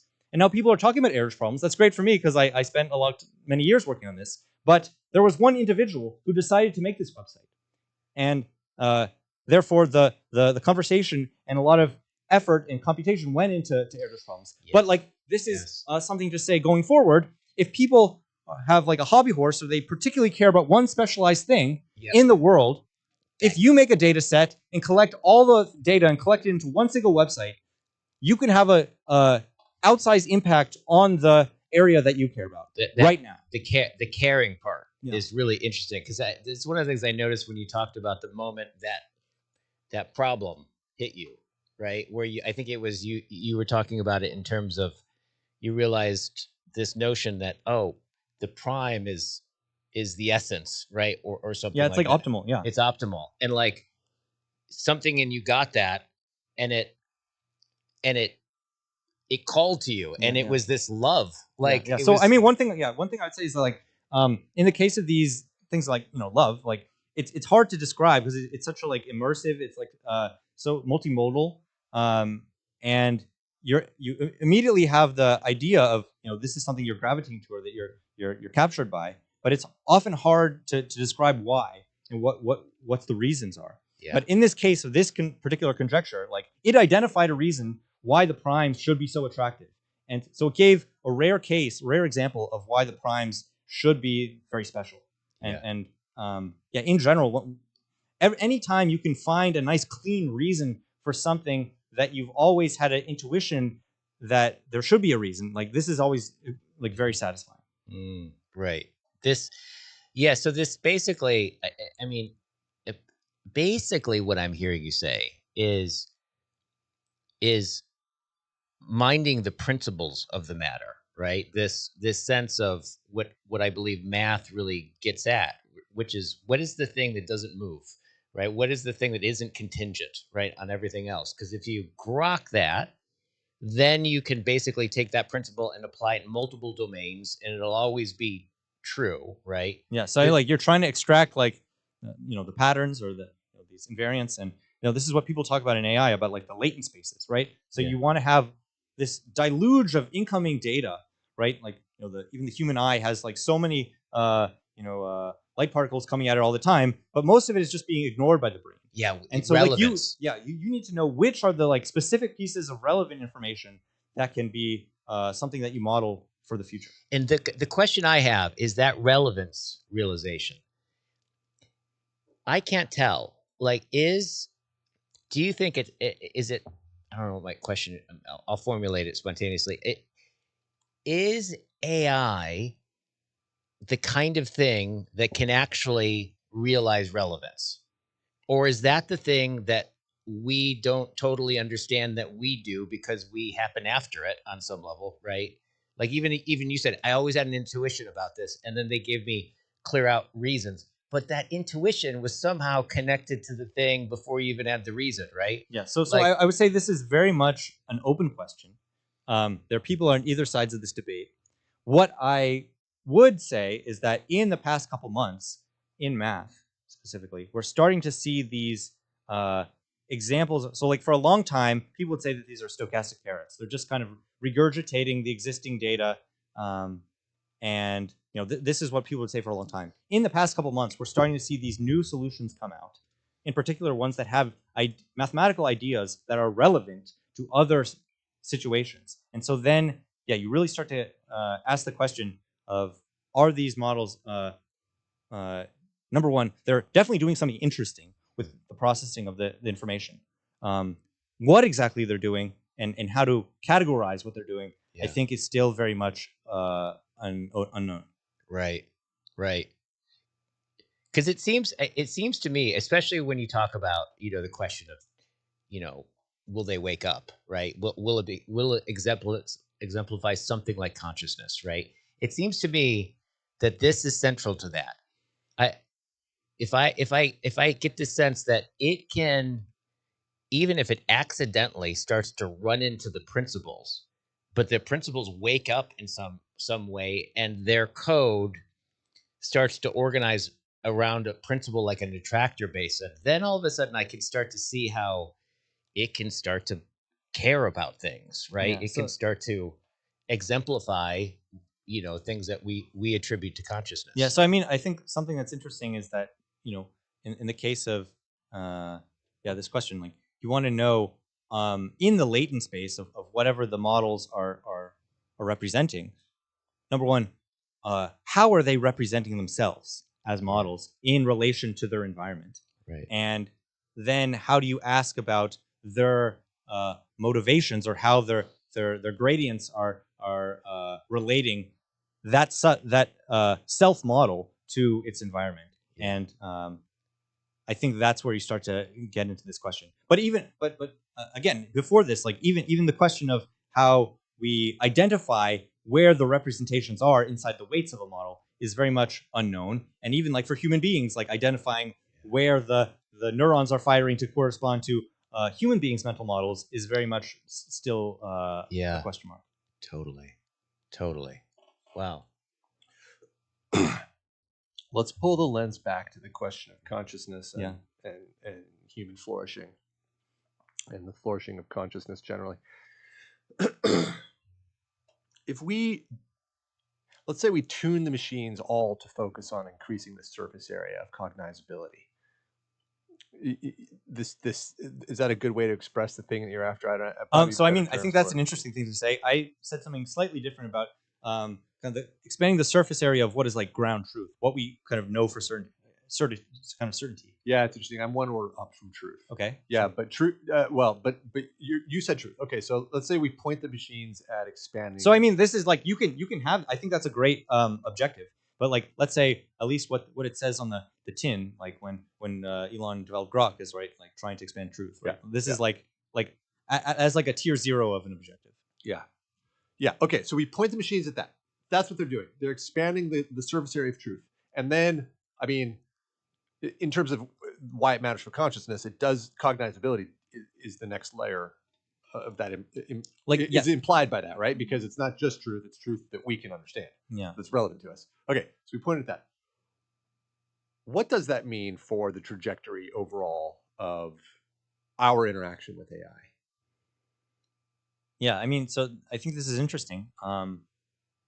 There's a question of, number one, how do human beings relate to AI? So like already, like you have examples of, I use it all the time just to like answer like questions, like either from kind of menial tasks to my research along a wide spectrum. But I would say other people use it for like, more kind of relational things or emotional things. Like some people use it as a therapist. Some people have like developed kind of romantic relationships. So like there's going to be like a vast kind of large tent of all these kind of different meanings that people are going to ascribe to relating to AIs, and like depending on which type of which modality, I think you're going to get the question of truth, like or the question of cognizability. I think in some sense maybe Claude is a better therapist than a number of therapists that are out there, or maybe for a lot of people out there who they'll be a very good friend or confidant. So this is already something that people are dealing with. Maybe I'll ask you a different way. Do you think that truth is an attractor state of intelligence? At a certain layer of abstraction, definitely. So like you need for intelligence, like you need to be modeling kind of reality, and you need to so as Yosher says, like the objective intelligence is to make models really like that have kind of correspondence and reality, that like have relevance to the world. Reduce free energy. Yeah, like that you're essentially compressing. You're having some inside representation, which is just distilling the important, relevant information and understanding the dynamics of how that relates in order to kind of predict what's going to happen going forward, and how to sustain yourself, and how to be able to persist through time. And so definitely you need to have at least at the base level, an understanding of what is the truth of these mechanisms and how they operate. Yeah. Yeah, I'm hunting for two things here philosophically. One is I'm always hunting for goalposts of inevitability in a way. Given the way incentives are aligned and trajectories are set up, and the way the gravity of consciousness moves, what's definitely happening.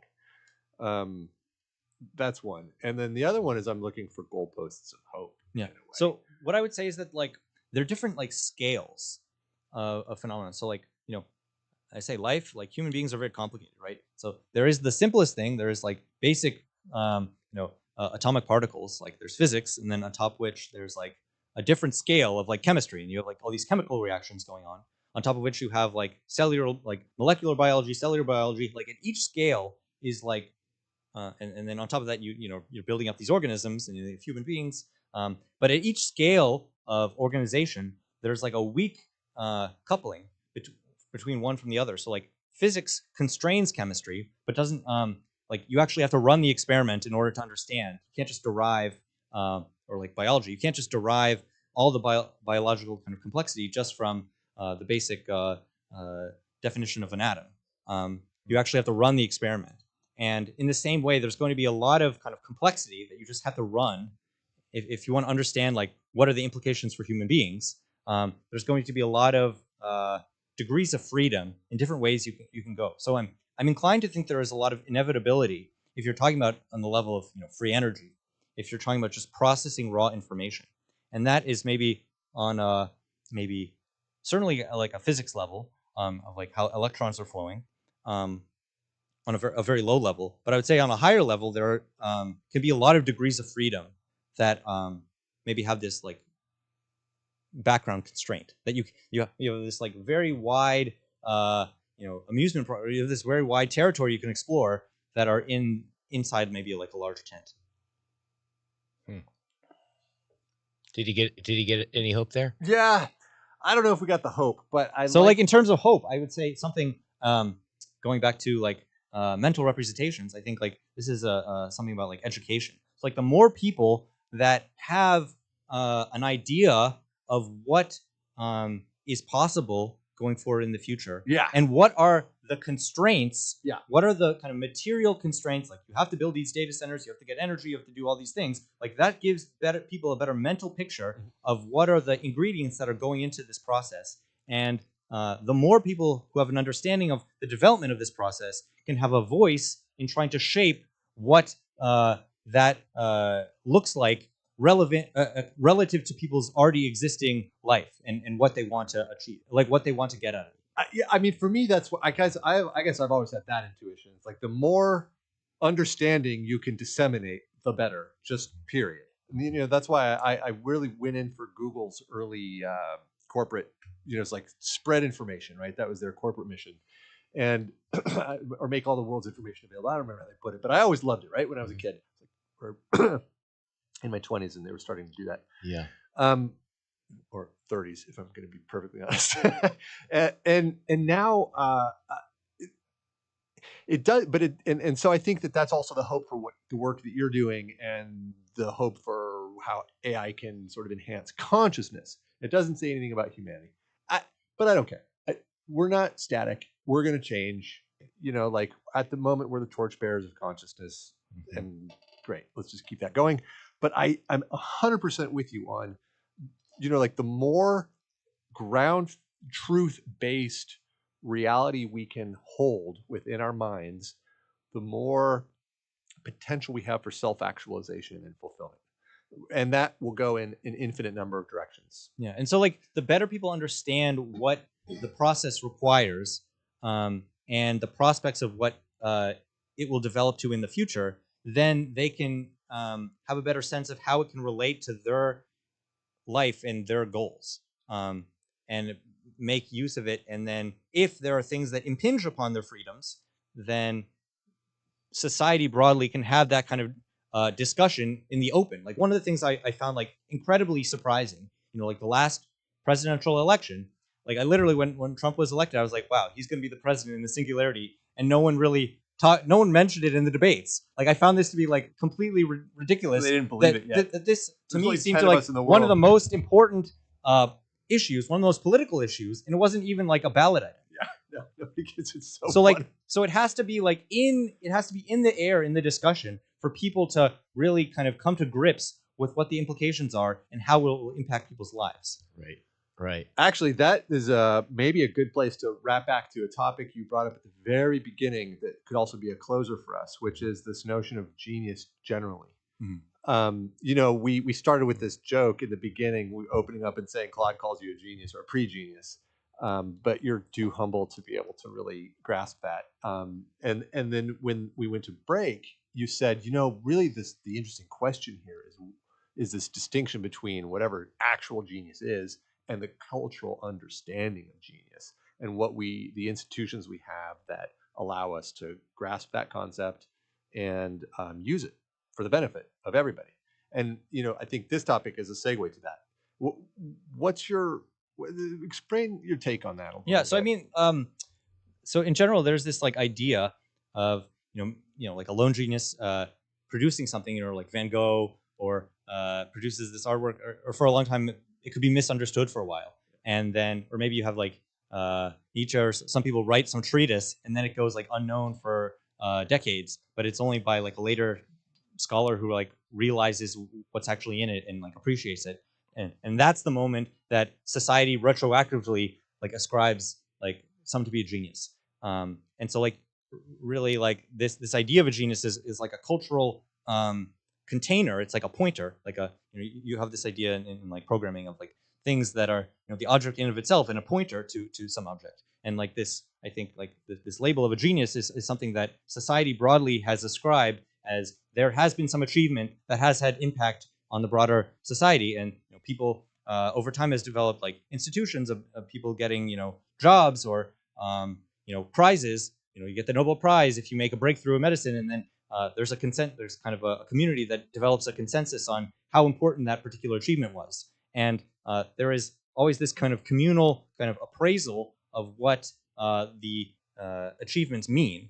And without that appraisal, like you're going to have, you know, a genius falling in the forest and no one's going to hear it. So it's that, and so by like as a kind of mental experiment, think about, you know, what percentage of people in the world, like people who have made maybe big discoveries in the world, but have just not been recognized by history. So history is like, you know, maybe a small sliver of maybe all the potential achievements in geniuses who could have been. And so I think, you know, especially, you know, you think about women, just or other groups who have not had access to the societal kind of scaffolding and infrastructure to be able to kind of recognize those achievements or potential that could be later developed. And so, yeah, so people talk about oftentimes of having, you know, won a prize, or even, you know, you go to, there are people who talk about like the Olympics and they maybe train their whole lives, and, you know, some people lose by like a second, and then their, you know, their whole training is for naught, or someone who wins a gold medal and, you know, achieves everything based on that 1 second. But, you know, maybe the output, the kind of, the person themselves are very, very similar, and you only hear about the kind of very small sliver of people.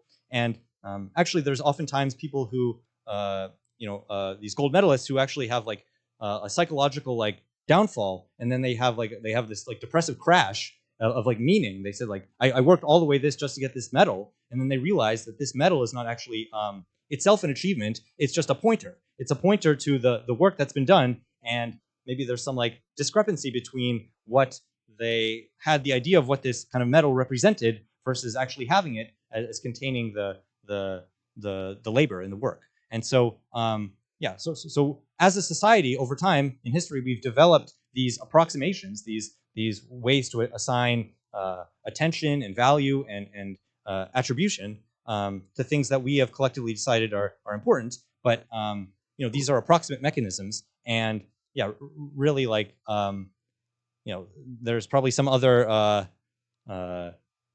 probably large percentage of activity that is not represented in this kind of. This is where I'm wondering about this. So I notice when I you know, there's the stories about the doomers, right? Like the catastrophes. You know, it's going to get away from us, and the dark story. And although I can logically like follow the argument and see how that could be possible, there's something in me that's like, well, that's not going to happen. And as you were talking about this, I was saying, oh yeah, well, two things. I don't think. I wonder what you think about this.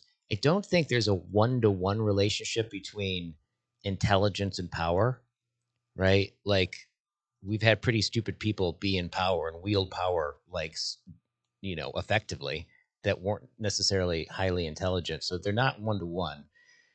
And so I also kind of got that sense with this too. Like, even if the AI, there's like a discrepancy. Yeah, the AI starts speaking like patterns and languages that are the ultimate solution to all of our problems. But yet, if the culture can't actually bring it into view and pay attention to it, then how much pull does it actually How much have? impact? Yeah. How much impact will you have if, you know, the solution to cancer falls in the forest, but no one's there to receive it? Yeah, totally. I'm curious. Just another thing, I just have to ask you about this. So the guy that, you know, talked to ChatGPT, the amateur mathematician, what was his response to finding himself then writing a paper with you? And was he like, I had no idea I'd get here. Like, was Yeah, he in I mean, disbelief? What was he like? He And seemed to be, fairly earnest about the fact that he said he was. I think he's like 23 years old, amateur, hobbyist. Like he's interested in math, but hadn't had like the technical training. But now these tools are just like available to anyone who has the desire and the interest. And it almost, I think like it was a bit surreal. Like for him to actually make like such a splash. Yeah, it's interesting. Must have been such a fun Yeah, moment. That's totally. why I was trying to dig in at the beginning of the show to what it was like for Jared. Yeah. To realize that he just solved the conjecture. That must have been such a crazy. I mean, it really alters your brain chemistry. And I mean, people talk about like, once there are certain like, drugs that you do, like, then you just instantly become an addict, but like it alters your reward pathways. Yes. And it's an activity like once you do, then it just becomes compulsive, and you just like then accommodate, you restructure your whole life around the activity. Well, that's a beautiful thought. May we all use AI to rewire our brains to become a universe of geniuses. Absolutely. Beautiful. Well, that was great. Thanks, guys. Awesome conversation. Jared, tell us again where we can find you. So I'm on X, JD Lichtman, also on the archive. On the archive. Now, not everybody knows what the archive. I guess if you've made it this far in the show, you probably do, but spell that out. So the archive is this just free online repository of math papers, I guess also AI, just machine learning papers, physics papers. But there's a long time where journals were like kind of state of where everyone would publish, and people still use journals for valuing how important works are. But that process can take months to years, and it's like almost a medieval now kind of activity. But if people just want to get their work out there, they just publish, they just upload to the archive. That's great. Well, JD Lichtman, we will see you next time. Thanks for being here. You can always find us at leakingtimeline.com. Awesome. We'll see you next week, same time, same place. That was fun. That was really fun. But I feel like we could go in like so many more different directions. Yeah. Man. Thank you. That was just fucking fascinating. I kept having to pull myself Yeah. It actually broke my brain several times. So I couldn't get back into my stream because I wanted so badly to talk to you about business models and the implications for all this for Math Inc. or other startups. Because there's just so much. Yeah, I mean, like any like software. I mean, like you're already seeing this in cyber, where you have these like NSA like issues, like they infiltrated, but like you have all this software that underlies like important infrastructure in society, and you want to like actually harden it to make sure that like it actually runs to specification, that there aren't like backdoors, there aren't bugs, and this is just now this proliferated, and so this is now an industrial scale problem. Not just cyber, but like all these other like domains of kind of mission critical systems. Let's leave this room because those mics are still hot. I want you to be able to talk about this freely. Dom, thanks, buddy. I'm gonna hit the head of it.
Welcome to the leaking time. Welcome.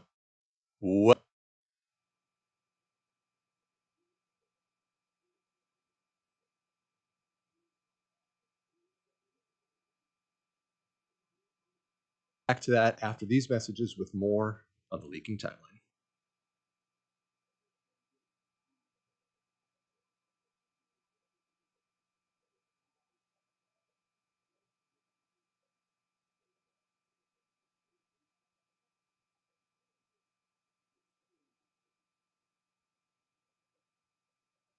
Welcome back to Leaking Timeline. Welcome back to the Leaking Timeline with Eric and Guy. We're here today with Jim. Are working. Yeah, I mean, there's like almost like an Occam's razor of, if it's simple, if We'll be right back after these messages with more on the Leaking Timeline.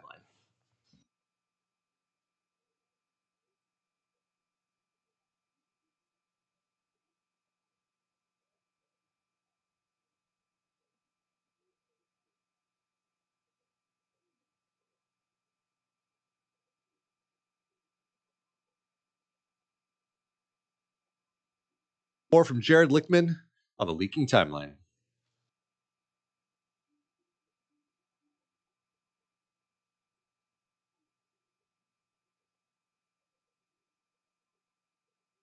Attention to like any.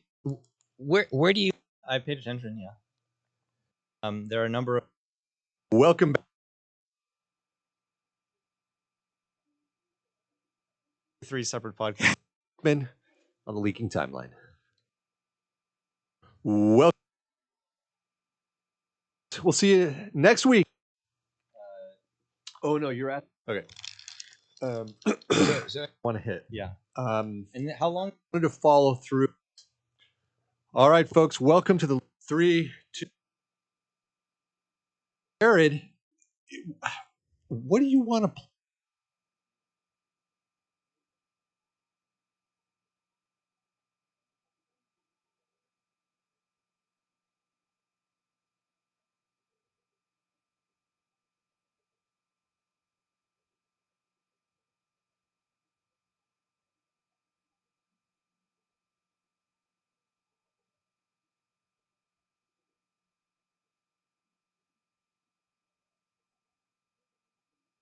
Same channel on the Leaking Timeline.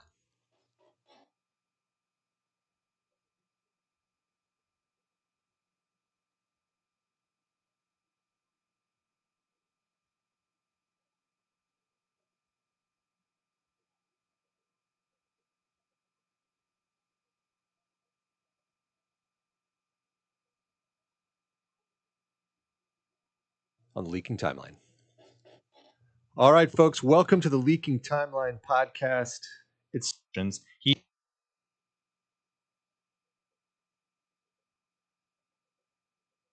Thank you. That. I feel like we could go in like so many more different directions. Yeah. We'll see you next week, same time, same place.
Yeah. Well, I wanted to ask you as well, when Bill Graham started matching you up with bands, like I want to know, when you opened for Judas Priest, did you hang out with Halford and compare your voice to his voice? You know what? I don't remember meeting them, but I just remember we had a problem with the tour manager. You know, because when we showed up to do the gig, you know, we went in the dressing room and there was like a bottle of water and an apple or something like that, right? And you know, and we're just this new band, so we don't know any better. But Bill comes in our dressing room and he looks around and he goes, Did they bring anything in here for you guys to, have a snack on? You go, no. We, nobody told us anything. He goes, I'll be back in a second. And he goes out and you hear him just like waylaying this guy, vocally, just like, who told you can? And it's like, because, he knew it was wrong, right? So he just went, and suddenly people were coming in carrying all this stuff, like beer and and food and all this, and you'll never work for me again. He just like beat this guy up, and we were like, holy, Bill Graham is going to bat for us. That is amazing. That's pretty cool. All right, and I want to make sure, Kelly, let's talk about, before I let you go, let's talk about the Best of album, because this also has not just your hits, it's got some new stuff too. You kind of mixed it all together, right? Yeah. The thing was, we wanted to cherry pick songs from the last 4 or 5 records that we've done over the years with Frontiers. So, to be able to actually bring some of these songs back to light was a great opportunity for us, to be able to, because we thought the last, 3 or 4 records were some of our best work. And so to have the opportunity to reintroduce those songs to people again. I mean, growing up in California, No Time to Lose You, there's some really, really great songs that maybe got missed because of the way people, listen to music nowadays. They just kind of bounce around. They go and they buy the single, and that's it. But some of these songs were deep tracks from the last 3 or 4 records, so it was a great opportunity to be able to do that. Great stuff. Now, last question for you. I remember there was an inquest in my fraternity in 1984 about what motoring meant and price for flight and all that stuff. Are you surprised that the lyrics became such a quixotic thing for people? It's kind of weird. Sometimes lyrics connect with people, and that was just kind of a message to my sister, for her to, but it was kind of, it's kind of weird. It didn't really hit. It wasn't direct. It was a little bit more around what I wanted to say, but it came out so natural, for it's like, what is your price for what the decisions you're going to make through life? So it was kind of like having a brother, kind of warning his sister about, some of the things you might be doing when you're in high school. All right, great stuff. Night Ranger Best of album. You can pre-order it now. It's going to come out August 28th via Frontiers Music SRL. We've been speaking to a man who's been there from the very beginning, the drummer and lead singer, Kelly Keagy. Kelly, thanks so much for your time, man. Looking forward to the record, and hopefully we'll catch up down the road. Thanks, Rick. I appreciate the opportunity. All right, good stuff. I'm Rick Tittle. We'll take a quick break, and we will come on back on Sports Byline.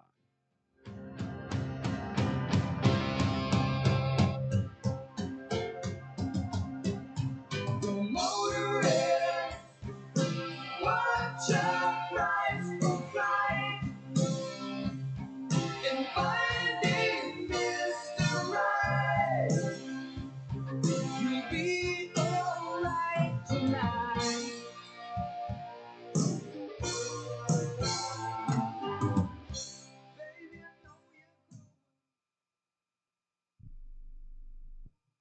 With MedGuard Alert, you're never alone. You can connect with medical professionals anywhere, anytime. And now MedGuard is introducing our exclusive new CareWatch. If you need help quickly, use it from anywhere to contact medical professionals. No cell phone required. The CareWatch is not only a life-saving medical alert device, it's a revolutionary health monitoring system that checks your blood pressure, heart rate, oxygen saturation, and much more. And here's the best part. If you have Medicaid, you may qualify to get your CareWatch for free. The CareWatch is only available through MedGuard Alert. Call us right now. We have monitoring programs starting as low as $1 a day. The call is free, activation is free, shipping is free, and no contract is required. Remember, with Medicaid, you may qualify to get your CareWatch for free. Call us to get your CareWatch right now. 800-853-8931. 800-853-8931. 800-853-8931. That's 800-853-8931.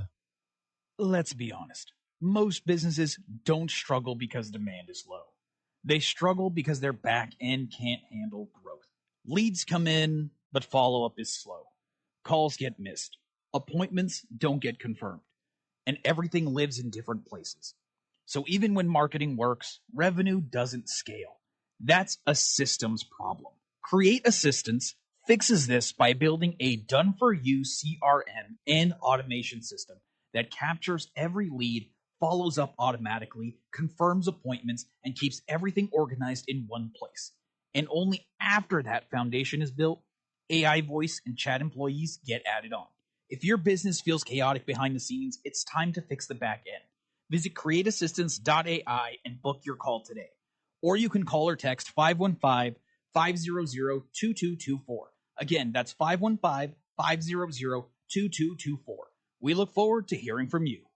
Listen, were you forced into getting a solar contract and now you just don't want it anymore? Maybe the solar company misled you. Or is your solar contract buried with hidden fees? Are you not saving the amount of money you thought you would on your energy costs? Don't worry. At the Solar Exit Hotline, we can help you cancel your solar contract, even if the panels are already installed. Our experienced legal team will review your contract and help you cancel it, possibly saving you thousands of dollars. You got to call right now for complete details. So listen, if you're not happy with your solar contract for any reason, we are here to help you cancel it. Call the Solar Exit Hotline now for immediate options to help you exit your solar contract. This call is 100% free. 800-826-4073. 800-826-4073. 800-826-4073. That's 800-826-4073.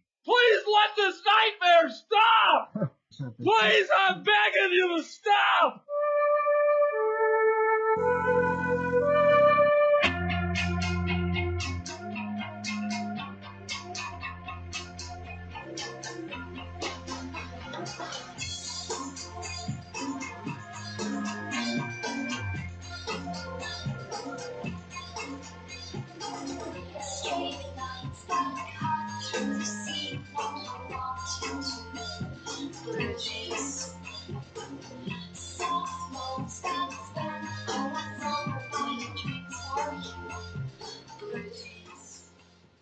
Snap!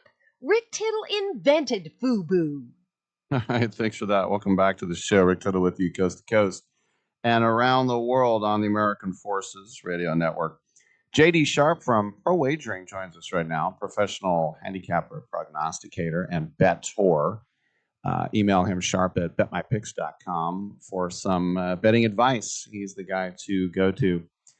JD, a lot of talk around the Greek Freak before the draft tomorrow night. They think that this will be done if he is dealt. And most reports say it's down to two teams. And I would like to ask you which deal you would take. One of them is that this is just reported, the Celtics are offering Jaylen Brown and some second-round picks, which would be a retooling or a complete rebuild. Miami is offering Tyler Herro and 2 to 3 first-round picks. Now, we know Giannis said that he would sign an extension if he went to the Heat. So if you are Milwaukee, do you go Jaylen Brown and minimal picks, or do you go Herro and multiple firsts? If I am the Milwaukee Bucks, based on what I've got, which is really not very much, Rollins, Porter, Kuzma, Turner. I'm sure they'll draft something, obviously. AJ Green, Ding. Obviously, I mean, now are the first this year, next year? Are they spread out? Are the seconds? Like, where are the draft picks? Exactly. We don't know. Okay. But I think you have to stagger them. I think though, so it'd probably be one, wait a year, one, wait a year. That's what I would imagine. I mean, I would take the hero deal under these circumstances. What's Jaylen Brown going to really do for? I mean, Jaylen Brown, I guess, could make the team better, but he's never really been on a team where he doesn't have a ton of talent around him ever. Even at where did he go to college? Blah, blah, blah, blah. He was on a team where he had a bunch of talent, and I can't think of the name. Where did Jaylen Brown go to college? Oh, he went to Cal. He went to Cal. That's right. Yeah, he was on a team with a bunch of talent on Cal, and they were bad. I mean, they didn't do anything. They didn't accomplish anything at all. So he's never really had a team that hasn't had a lot of talent, I don't think. Or I guess you could argue that the Celtics this year was kind of that team. Is he going to make the Bucks that much better long term? I don't think so. No, I think you take Hero, who is a reasonable role player. I mean, he could probably start in place of. He could probably start point, I guess, for the Bucks if he really needed to. If it's a first round pick this year, next year, I mean, yeah, with their team as it is right now, it's just not very good at all. One advantage they do have going for him is that Miles Turner is effectively the same player as Giannis Antetokounmpo, right? He can't shoot as well. Or, I'm sorry, he can shoot better, but he's not as athletic. He's probably not as dominant offensively, but he's very similar to similar players. Yeah, I mean, I would go with the hero deal if I was them under these circumstances. I think that the team's not very good. They certainly need help in a big way, and they're going to get help for the next couple of years with that deal. All right. I want to ask you about my Golden State Warriors at 11. Kerr's back. Curry's back. Hopefully Jimmy Butler will get healthy. Draymond, maybe he's got a year or two left. But the talk around these parts is that if they're picking 11th, if Braden Burries, who some people think might be the next Klay Thompson, that if he drops to 11, then they'll take him, but they don't think he'll be there at 11. So they think the choice is going to be between two Wolverines now. I always say Andy. Ade Mara, the center, or Yaxel Lendeborg, the power forward, and just for excitement, I want Lendeborg. But put those, as far as what the Warriors need, put those in order between Burries, Mara, and Lendeborg, how you would pick if you're Golden State. Oof. I mean, Burries is, he's a bigger body guard. He's about 6'5", 210, 215. Lendeborg replaces Green. They already have Chris Stapps. Is Chris Stapps going to stay? Is he going to go? Well, can he even play? I mean, the guy's just injured and sick all the time. Yeah. Mara might have just to answer your question, we think he's going to be gone. Okay. Mara might have the most upside of any pick in the draft. The guy's, he measured in at like 7'4". He's on video hitting threes left and right in the combine. He got a lot better over the last 2 years because he was at UCLA, then he was at Michigan, obviously. I would say that Mara has probably the highest upside. Immediate need, I mean, Burries would be helpful. Obviously, Curry's going to keep playing. That's not going to change. Is Burries that good? Is he that good off the dribble? I really don't know.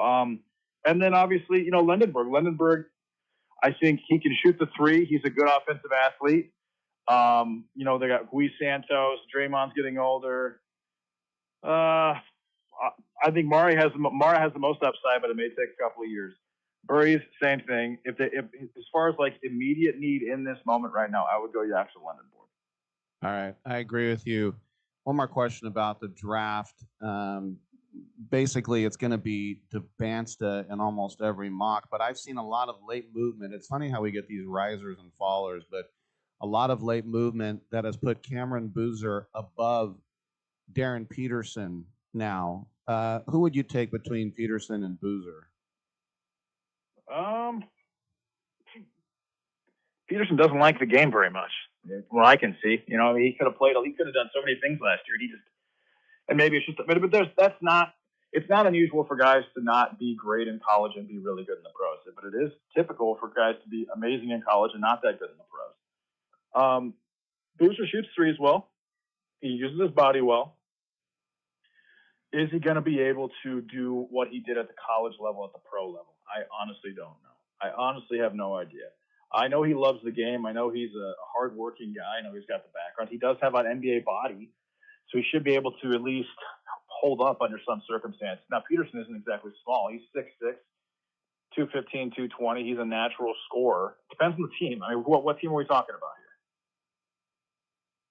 here? Grizz. The Grizzlies. It's either Grizzlies or Utah. Yeah, well, Utah's going to take that Banza. Well, they're picking second. DeBensta's going to Oh, Washington. I'm sorry. I'm sorry. Yeah. They're huge, too. Utah's just humongous already. They're already massive. Market and Jackson, Kessler. I don't know if Kessler's going to stay or not. George Bailey. I would probably go with Darren Peterson if I'm Utah. I would not go Cameron Boozer, I don't think.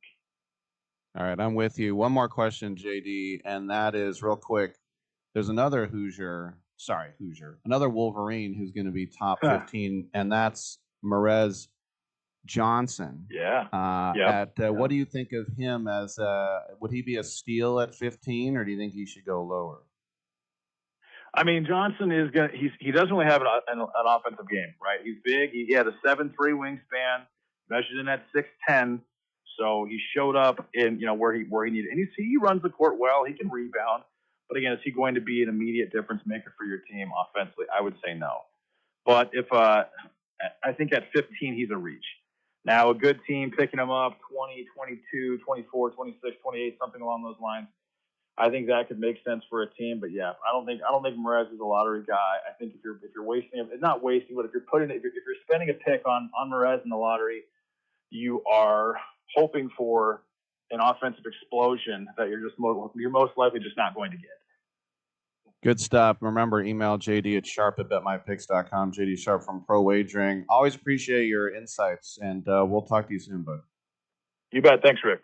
All right. And the draft is sneaking up on me. Usually things like this don't, but I'm so concentrated on the World Cup. Like the Knicks and the Canes, who are they?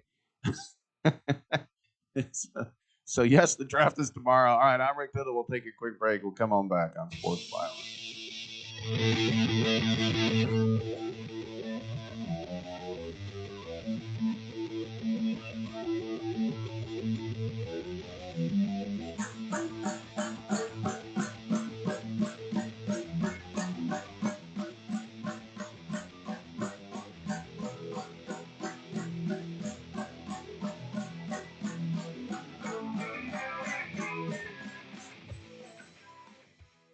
I'm holding in my hand the American Silver Eagle dollar. It's a beautiful piece of American history, and it's 1 ounce of silver. Originally minted in 1986, these coins are a beautiful classic piece of American history, and they're a great investment you should add to your portfolio. The beauty of silver is that however much you have available to invest, silver is affordable and easy to acquire, with one coin costing around $30. So, if you choose to invest a few thousand in silver, you can get quite a bit for your money, and you'll have a tangible asset that you can hold, one you can be proud to own. Claim your piece of American history with American Silver Eagle dollars. Call the Silver Hotline right now. 800-620-1624. 800-620-1624. 800-620-1624. That's 800-620-1624. Sometimes life changes, and the house you once loved becomes a burden. Too many repairs, too many memories, too much to handle on your own. If you'd like to sell your home fast, we can help at the Home Buyers Hotline. We can help you sell your home as is, no cleaning, no showings, and there are absolutely no hidden fees or real estate commissions. we'll pay you a fair price for your home in cash. Whether you're downsizing, handling an estate, or just ready for peace of mind, call us. We'll help you walk away from your problem property in no time at all and get you the cash in your bank account with little hassles.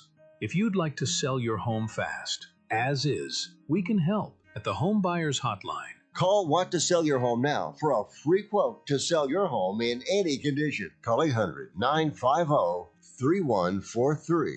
800-950-3143. That's 800-950-3143. This important consumer alert is from the Credit Repair Hotline, a national service designed to help people improve their credit scores. Are you paying high interest rates because of your credit rating? Wouldn't you like to be able to qualify for a better car loan or mortgage rate? Would lower monthly payments give you more financial flexibility? If you're finally ready to fix your credit problem, you need to call today and get a free consultation from the Credit Repair Hotline. In one fast and easy call, we can pull your credit rating and show you real solutions how to improve your credit. And again, this is part of a 100% free consultation. Learn how you can save money on everyday purchases by having a better credit rating. And it all starts with this free phone call right now. 800-413-6214. 800-413-6214. 800-413-6214. That's 800-413-6214. Look at me. Look at me. Don't look at anybody else. Don't look at the fat-ass losers or freaks. You look at me!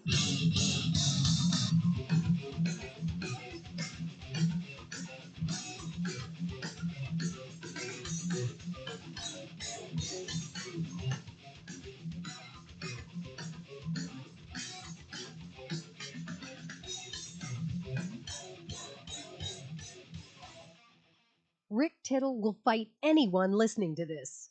All right, thank you for that, and welcome back to the show. Rick Tittle with you, coast to coast. Argentina still leading Austria in the 76th minute. And it's I brought this up a long time ago because it happened a long time ago. It was in the 80s when Joe Montana, his wife, his second wife, Jennifer, was about to give birth, and it was during the playoffs, and there was a chance that maybe Joe would miss the game. He didn't, and Glenn Dickey, the columnist for the San Francisco Chronicle, wrote that Joe Montana is stupid and he should plan these pregnancies so that they don't happen during the playoffs.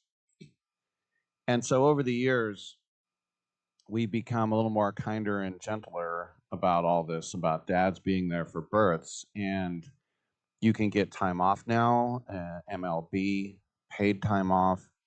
There are such things as paternity breaks. There were no paternity breaks 20 years ago.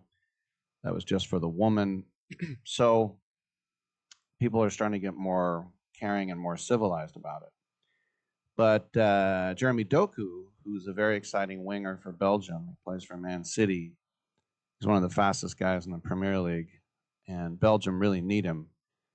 We saw yesterday how boring Belgium is, and they are super boring with their old Kevin De Bruyne and Romelu Lukaku and Tielemans. These guys are so over the hill, in my opinion. They'd still be the best players on the USA, but they're not who they were. A lot of them in their fourth World Cup. If you're in your fourth World Cup, you're probably a little bit old. Not elderly, but a little bit old. But anyway, so Doku's wife was going to give birth, and he said, look, I got to go home, and, if you make the second round, I'll come back. And he has received a lot of grief from that from some circles. And so they've asked other athletes. Ollie Watkins, who is Harry Kane's backup for England, plays for Aston Villa, who are in the Champions League next year, the Villains. And he said, yeah, I think it's fantastic. You need to be there for your first birth of your kid. And some people were saying, you think sports is important. This is way more important. But of all the criticism, the best, in quotes, criticism has come from France. Now, remember, Belgium is really it was part of Spain for a long time, but it ended up being two states, Wallonia and Flanders, and they don't get along, but they're united in their hatred for the French. That's one of the lines they say. And so that's why everything in Belgium has two names. You have Brussels and Bruxelles. You have Bruges and Brugge. Just depends if you're speaking Dutch or you're speaking French. The Flemish will speak in Dutch or Flemish, and remember, the Wallonians all speak French, but l'équipe is French for the team. And L'Équipe is a magazine, but they also have a TV presence called L'Équipe de Show. And on Friday, a woman named France Piron, and how great that you're French, you live in France, and your name is France. France, I guess it's like America Ferrera. France Piron was asked about Jeremy Doku coming home from the World Cup, and she said, childbirth is a disgusting moment where the dad is useless. There are hundreds of footballers who would kill to be in your place, and you're living a childhood dream, and it might not ever happen again in your life. And so Doku said, I don't want to miss the birth. And actually, Ollie Watkins said, for someone to say it's disgusting, I don't think that's the way you want to talk about a birth. And I also don't think it's anybody else's business to what he gets up to. So L'Équipe issued an apology yesterday, and they said that Perron's comments do not represent its values, and it remains uncertain whether Piron will keep commentating on the World Cup or not. But yeah, Doku missed that game against Iran yesterday. I told you the most boring. I've talked about some exciting games. That one was just a giant waste of time. Nothing exciting happened in that game. Now, in the first game, they drew 1-1 with Egypt. And that was only because Big Rom came in late and got that equalizing goal. So the good news for fans of Belgium is that they're going to be playing New Zealand on Friday night. New Zealand is not good. And if Belgium ties, they'll probably get to the last 32. Remember, you're still getting 8 third-place teams. You know, we're only going to be eliminating 8 teams as we go into the next round. So, I should say 16 teams. Sorry. But there's going to be 8 third-place teams. So if they get a point, they can do it. But if Belgium do not make the knockout stage, then everybody is going to point to Jeremy Doku and say, if you're a real jackass, and say, you ruined it. And I would hate for that kid to grow up someday and be like 15 years old and run into some fat old guy. You are the reason. It's like, yeah, I really had a decision. I really had a decision in all this.